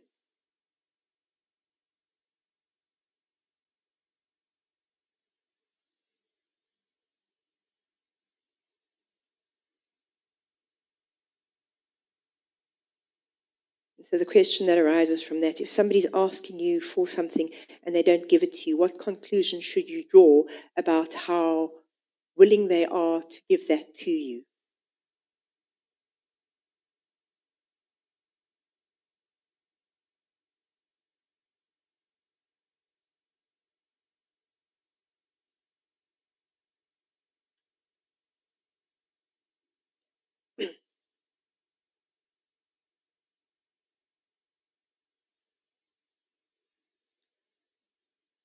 So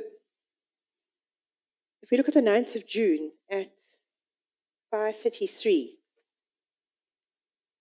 the finger pointing upward. Now, there was quite a lot of discussion in the evidence in chief as to what this would... Just hold on, it's page 1178.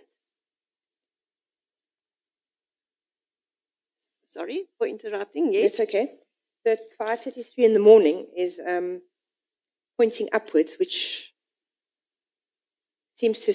would seem to imply that that's going back to the conversation of the previous day, picking up from that point.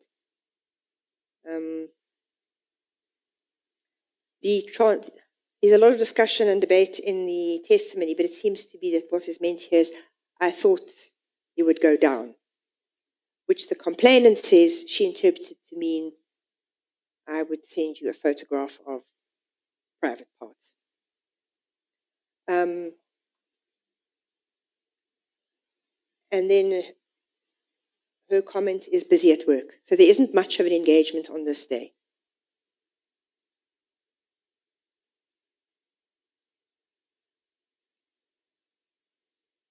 Then What do you make of this reply of hers? What type of reaction is that from her? I'm busy. It's a form of avoiding. I can't talk to you right now. I'm busy. I've got other things going on.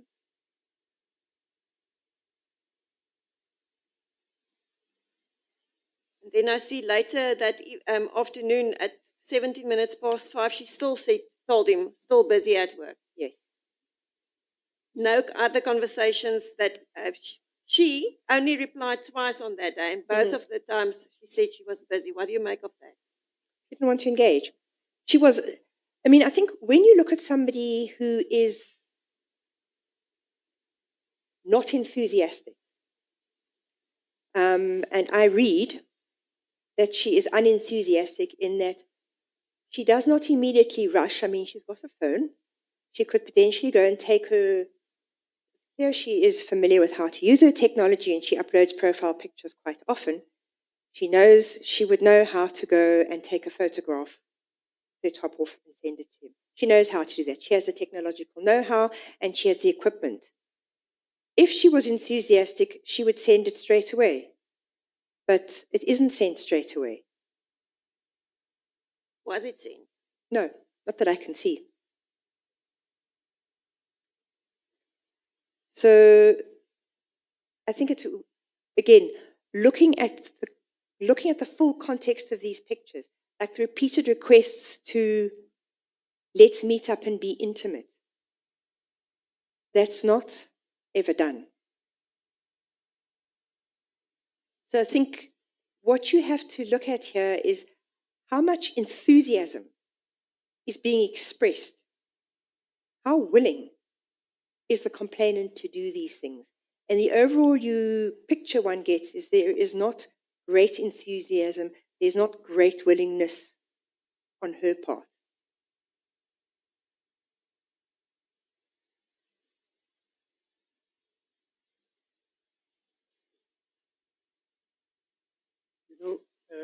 Ms. Patel, we are going to depend a lot on these messages as to what they say. Now, I don't know if I understand you correctly. Are you saying that when she said still busy at work, you must understand that message as saying actually she was not busy, she was just trying to avoid him? Is that how we understand? You want us to interpret it? Or just to take it as his value that indeed she was a worker, she was busy at work? You can read it at two levels. She was busy at work, but you'll see that sometimes he doesn't respect her even when she says that.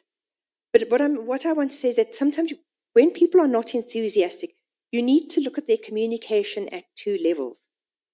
There's I think especially when people are in a subordinate position and they can't always be straightforward, you do need to consider the possibility that they might be using this as a valid way to avoid having to say no.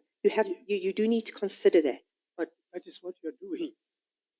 You're interpreting it as an excuse to give an explanation. But my question is, when she says, look, I depend on the messages, still busy at work, why doesn't actually mean that she's actually busy at work? And we accept it that way. We can certainly do that, but I think my point would be to look at, she's often telling him she's busy at work and he still ignores that. That she's not willing to really engage with him. There isn't an enthusiastic engagement because you can stop if you're really keen, you will stop what you're doing at work in order to respond and say yes, this, that, and the other. So your proposition is, when she says still busy at work, we must read something more into it and say, it shows that she was not willing to engage him. It shows that her work was more important to her than him engaging her. Thank you. That was more important to her. And even if she uses it after hours,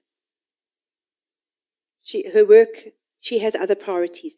So what she is saying is that I have other priorities right now.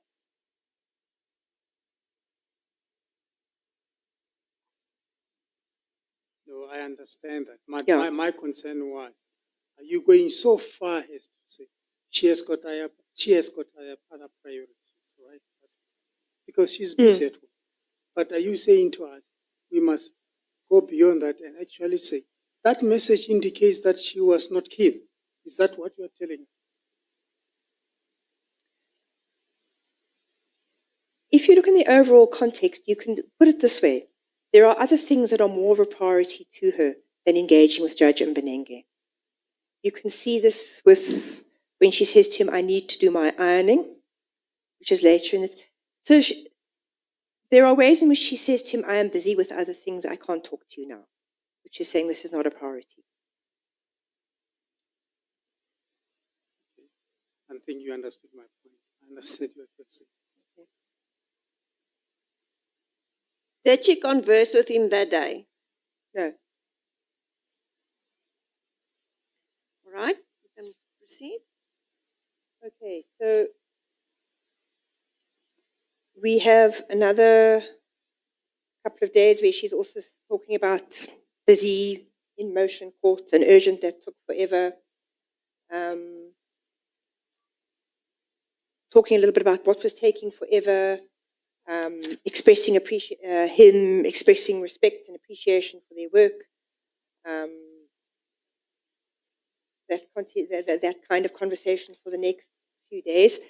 Then the next conversation where they go back into more sexual topics is on the 16th of June. 16th of June is on page 1182, Chair. 1182.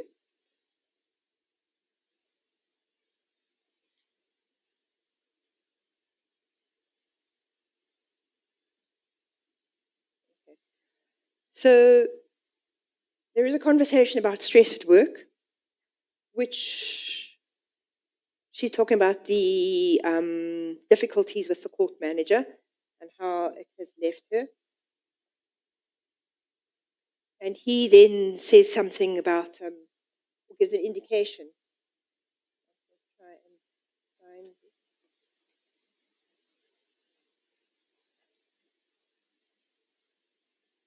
Okay, so it will be at 1723.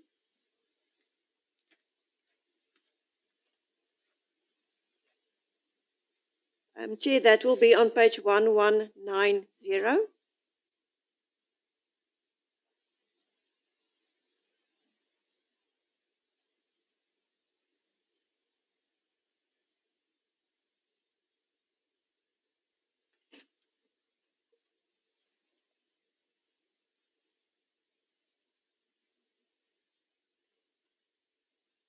Maybe, sorry, we should go a little bit earlier to question of the hug. So that's at 1715. 1715 is on page 1188, Chair.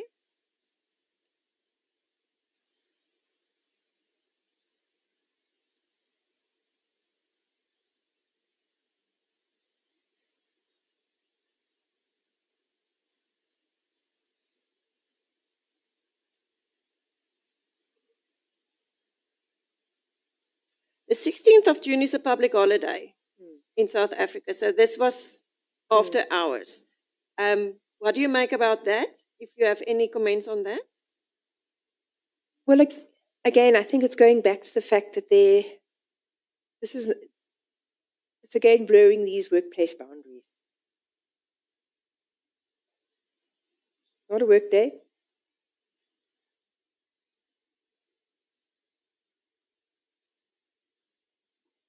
Yes, you wanted to go back to 1715? So his comment is, I'll be happy and give you a hug.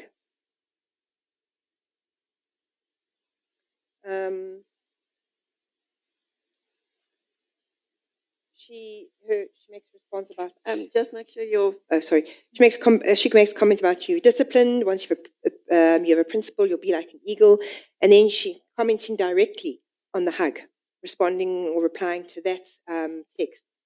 Says the latter is exciting. Maybe it's better. And the evidence she's talking about, it's been a hard day for her. Kind of reassuring hug would be appreciated. And then his response to that is, as long as it won't generate warmth. So suggesting it would be possibly, or implying that it may be more than just a reassuring hug. It could generate some kind of warmth. So she asks, how's that possible? He says it could. And then he says, depends. Please declare upfront, it's not a shame. Which she interpreted him to be meaning, you can be clearer. You can say what you want out of this hug. It's not going to be embarrassing if you say more. And she says, well, some things are better not said. Then he asks at 1724, are you quick to melt?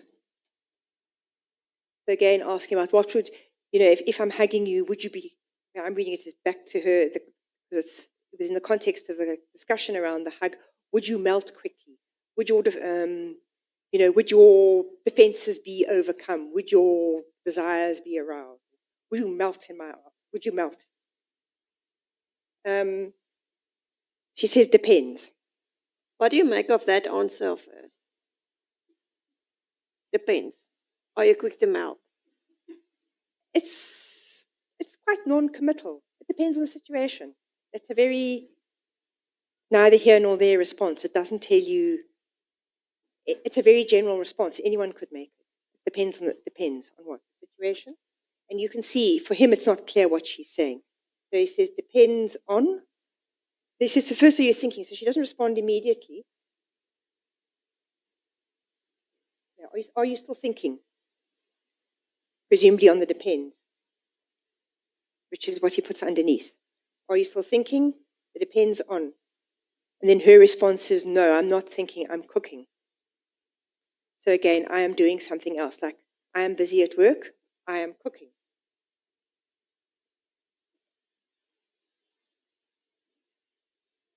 And her response to on is the oven temperature.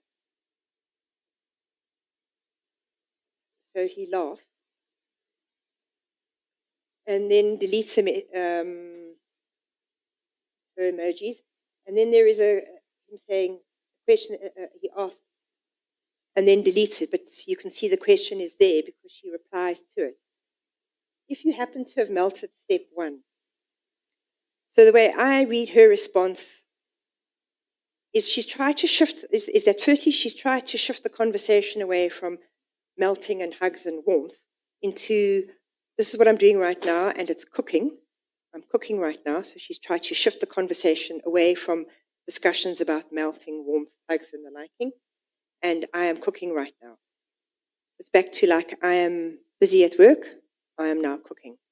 So she's telling him what she's doing, what she is busy with. His question is about, if you happen to have melted, step one. And her reply is, it would mean the marinade worked before the meat. So if we look at the context that she's talking about cooking and meat, his point is, if you happen to have melted, step one, where I would understand that to mean is step one in your cooking is your marinade. And she's saying, if the marinade melts it before you've cooked it, your meat, then things haven't worked.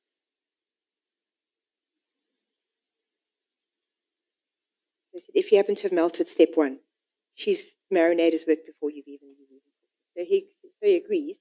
Yeah. 1191. 1732. At the bottom of the page, Chair.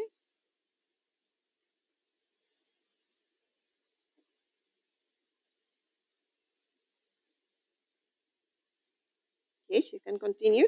So you are saying that she tried to shift the conversation in another direction. Yes, she's talking about her cooking, which she's doing at that time. It's not the first time that she talks about doing other things. This is an example. So I am busy, I am cooking, I am studying, and then there's another point where she talks about ironing. So she's talking about what I am doing right now, what my priorities are right now, what I am doing and thinking about. So he agrees, true. And then he goes back to, if you happen to have melted, step one. He returns to that conversation, and it's the ear with the hearing aid. That I'm is listening. on page 1192, Chair, on the top. At 1733. So he's still listening for an answer to, if you happen to have melted, step one. Now, hi, as she explained, it means no. And then we have the laughing emoji. Then we have a set of 2 deleted messages, and he's still asking, I am listening, and she's giving zipped lips, I'm not saying. And then we have, at another point, he's again asking. Her response, he says, just speak, and she laughs. And then she asks him as a question of clarity, tell me, what is the first step you're talking about? So she is, where I would understand her to be saying this is, you're not clear. What step one are you talking about?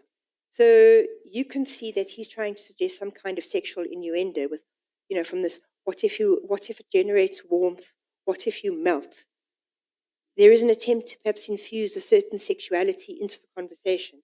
And she is not hearing that. So she's saying to him, tell me, what is this first step you are talking about? She's asking him to be very explicit. What do you mean? And then he answers, position one. So she's again says to him, being, stop riddle. His answer, I'm assuming, because she has copied it as a reply, is assuming melting occurs evenly. So she's saying, yes, that's not disputed, which is not really saying anything, assuming melting occurs evenly. So he's back. So his answer is presumably position one of action. So it's back to shifting it back into a sexual register. So she's saying to him, what has a name?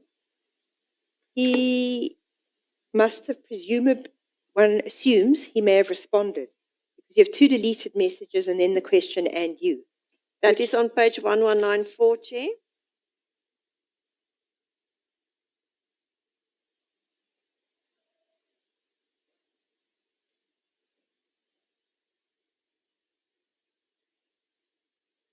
So him asking and you suggests that he may have given what his favorite positions were. I've told you now, I'm assuming, could be wrong, but it suggests he may have, usually when you do that in conversation, I've told you, now you tell me. And you? Her response is, again, not to tell him, to say, oh, there is no space on my phone.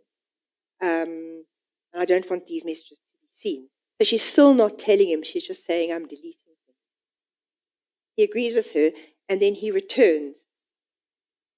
Position one of action, his thing. I'm coming back to this.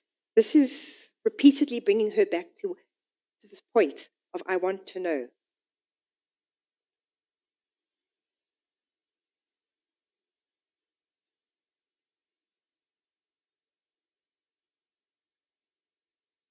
There is some more.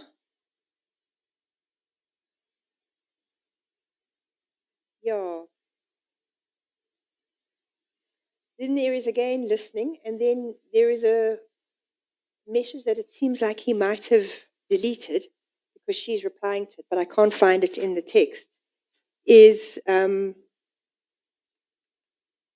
he says, I do, ellipses, come. The way it's spelt implies ejaculate. But his wording underneath there is, I do delete them rather. And then he covers his eyes. And then again, he asks a question, whichever position might come first. Okay, that's on 1195. So he's now asked quite repeatedly, which is your favorite position? And she has either tried to divert the conversation, or she has said, I am deleting things off my phone. She's not responding to the question. He's asked it now a couple of times. So now she does respond, but you can see from the questions that follow, it's not the answer he wants. Her answer is, I'll go with whatever, but there's a word I like, surprise. So she's not telling him. She's saying, you can surprise me, but that's an answer that also doesn't tell him what her favorite position is. So he responds with a lol. And then he persists, because you can see that he wants a specific answer. So he persists. But you can't not have a favorite position. So he wants a particular answer out of her, even though she has given him an answer. It's surprise. But he doesn't want that answer. So the way one can interpret some of the ways he keeps on repeating these questions is that he wants a particular answer. And if he doesn't get it, he continues to ask it until he gets something. So then we go back to, but you can't not have a favorite position. Then the listening ear. And then, I'm just asking at the level of naughty talk chat. Then again the ear. So, and then zzz, presumably indicating falling asleep.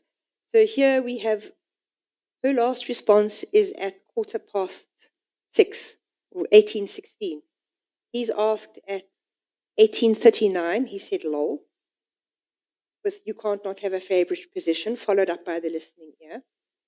Then at 18:48, he's asked again, purely at the level of naughty talk chat.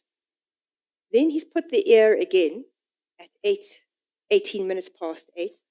And then he's done his zzz at just after 11 o'clock, 19 minutes past 11.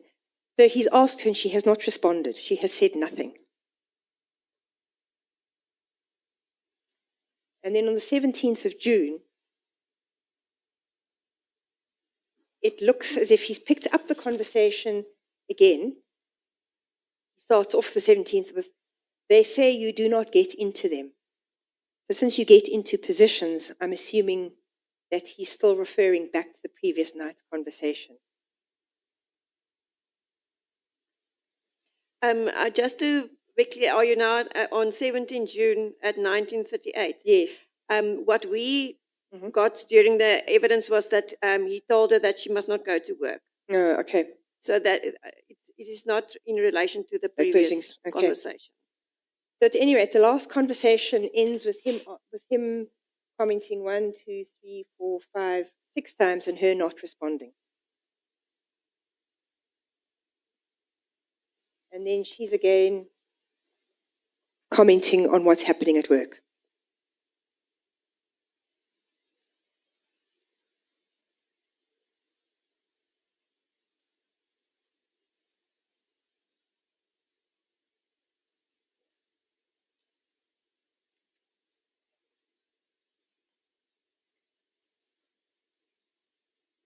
So I think if you look at the conversation, you can see there are up to 14 questions, at least, if not more, that he's asked her about melting and positions.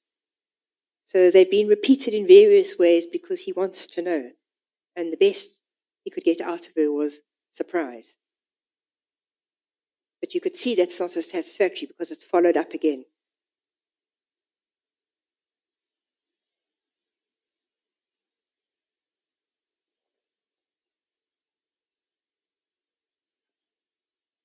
So we go back to 17th of June,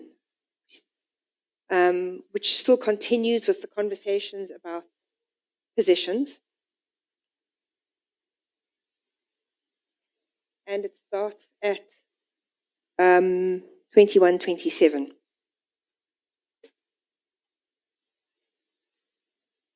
That will be on Page 1198, Chair.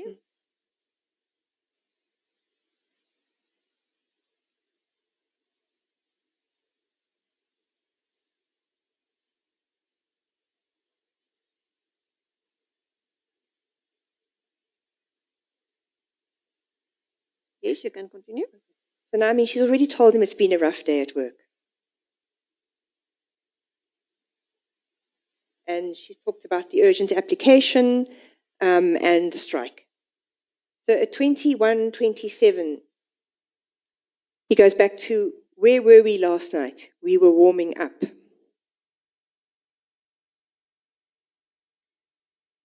And her response is, oh no, are you still referring to that?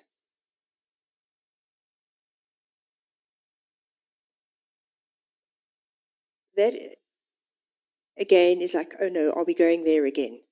Are you still talking about that? I thought that was, the implication I read from this is, are you still talking about that? That was yesterday's conversation. Are you still going on about that? And I think one can read, she's not thrilled to go back to that because she never answered him.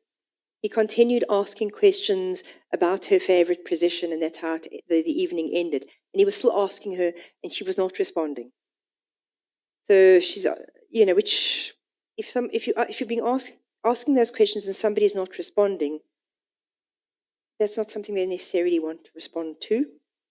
And I think that's reinforced by her saying, "Are you still referring to that?" And him saying, "Purely because we were about to land." This is quite, I think, here there seems to be him assuming that there was something mutual going on. Because where were we last night? We were warming up. This ignores the fact that she said she gave him the answer of surprise and then did not respond to him again. So there isn't that much mutuality going on.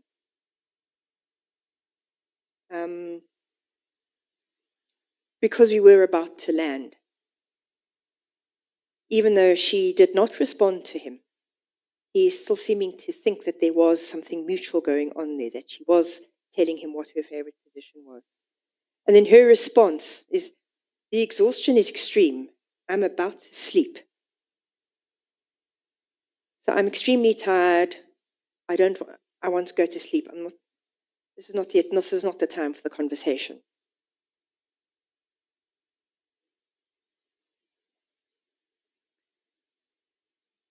And then it gets into a set of conversations about who's getting up at what hour of the morning to go to work or to write a judgment. And then at 9:30, she says, understood, and it has the embarrassed monkey emoji. He has these halo angel emoji and smile hug face, and then a set of messages with one saying BJ equals, presumably meaning blowjob, and this is how from the evidence it appears that how the complainant understood it. That's on page 1200. Okay. At 21:32.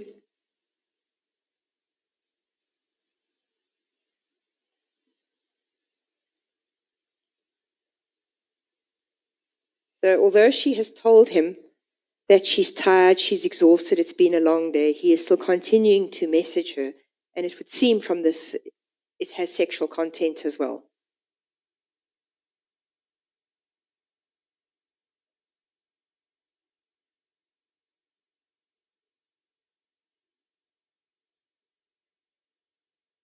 She responds at 21:34, not to worry about that. Another deleted message. She says something about length. He says, okay. And then she finishes off by saying, I was still busy, sorry.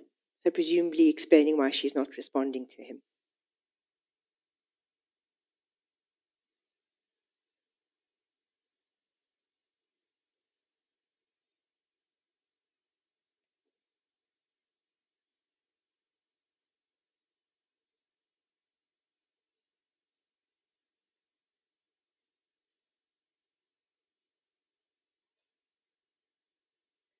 So on the 18th of June, he's at 52 minutes after midnight indicates that he's still waiting for some sort of response. That's on 1201, Chair.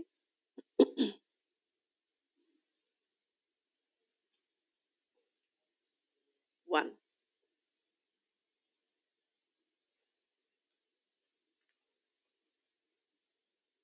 Yes?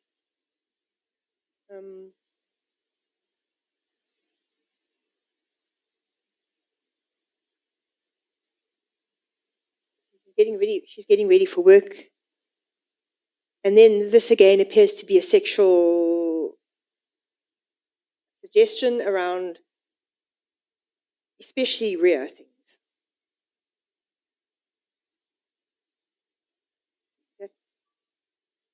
Am I wrong? Not at all. Again, you're writing and deleting, but you know I'm busy. So again, she's saying to me, this is distracting.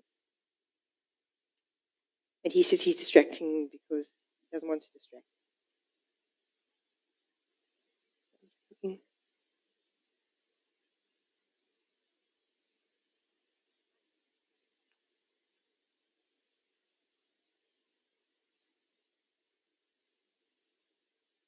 So then we get to 20th of June. Chair, that would be on 1202 in the middle, but then it jumps over to 1203. It's continuing there.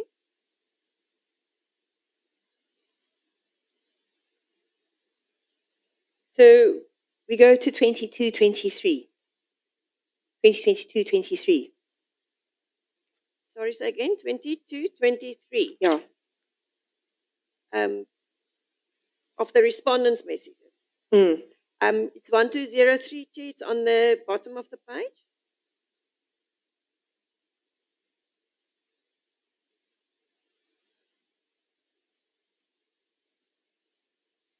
Yes. He says, we had not finished our conversation. So that presumably he's referring back to favorite positions.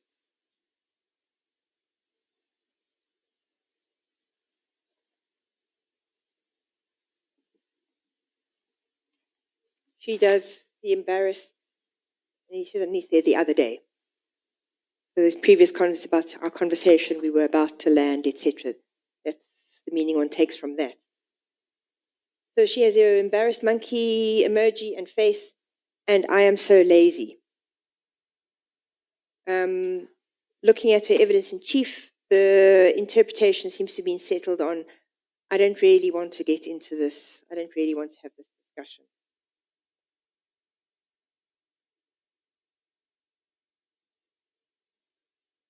Then he sends her a picture which she comments on as him being cute.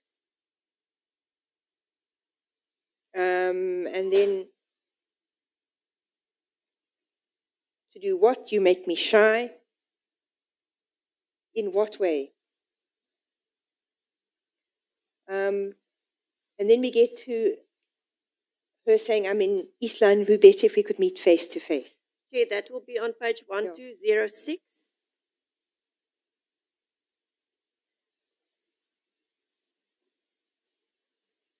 So why this conversation becomes important is now there is a meeting, a possible meeting, and it's the purpose of the meeting. Why would we be meeting? What would we be doing if we were to meet?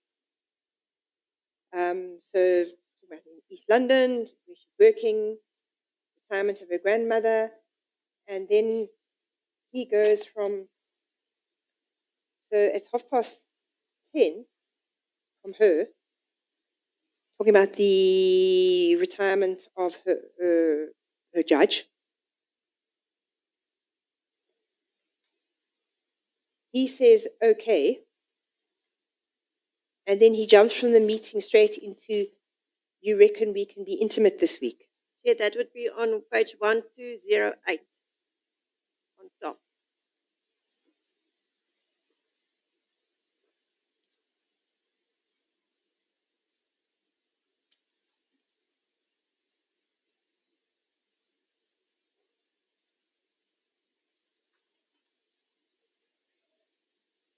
Yes. You reckon we can be intimate this week? I don't know what her response is. It looks like a sticker of some sort.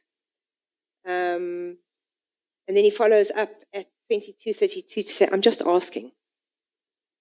And her response is to say, go and read the first word in the Causa Bible of Psalms 1, verse 1. So the way I understand this is she knows him to be religious.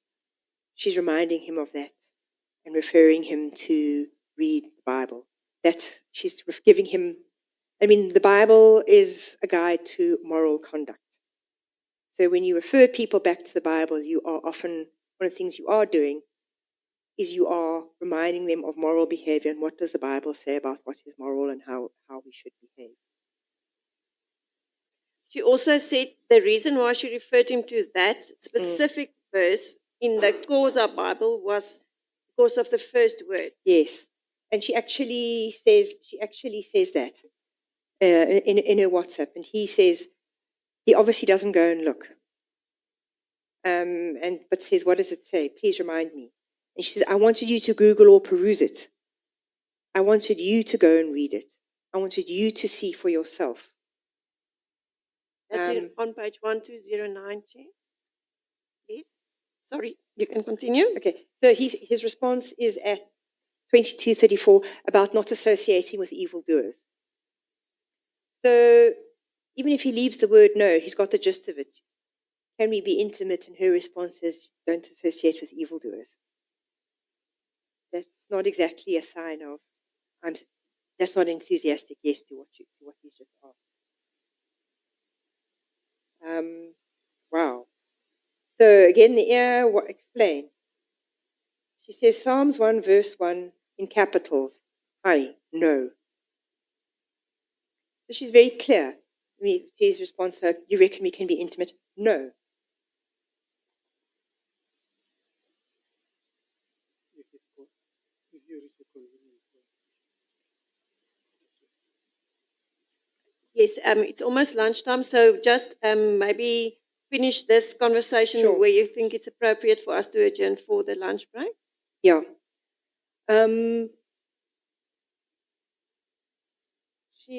There is also, so there's that. Then there is, I'm at East London. It would be better if we could meet face to face. So he's pointing up again about the meeting. She then goes and Googles, blessed is the one who does not walk in step with the wicked. So that's another way of saying that after she has said no, that the person who stays away from the wicked ones is blessed.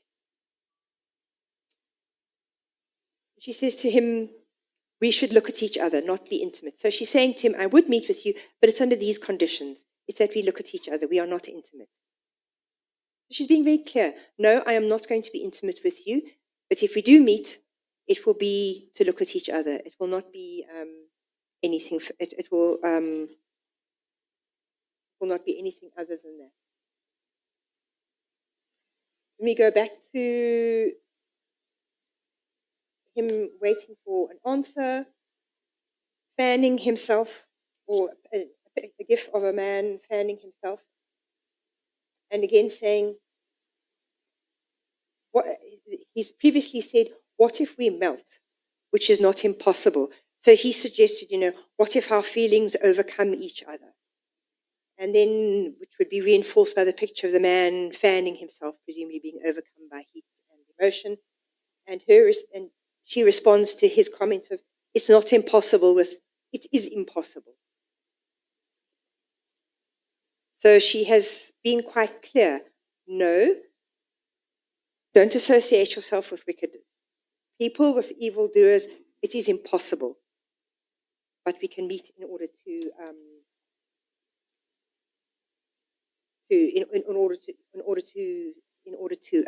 speak. Then it continues. She says to me, getting the picture of the man fanning himself, you're getting provoked very early. And then he says to her, but why do you say it's impossible? And then he goes back to say to her, are you provoking? She's saying it's principle.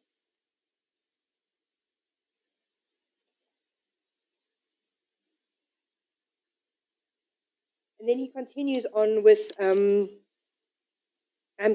was going to give you this from the picture of the banana emoji. That is on page 1213, Chair, at 2245. She has said to him, no, it's impossible. We can meet, but it won't be intimate. We can look at each other. And he's continuing with, but I was going to give you this one, the banana, presumably meaning the penis. And her response is, Honourable Member, don't do that. It's an expression of disapproval. And then he concludes with, you want us to just be friends?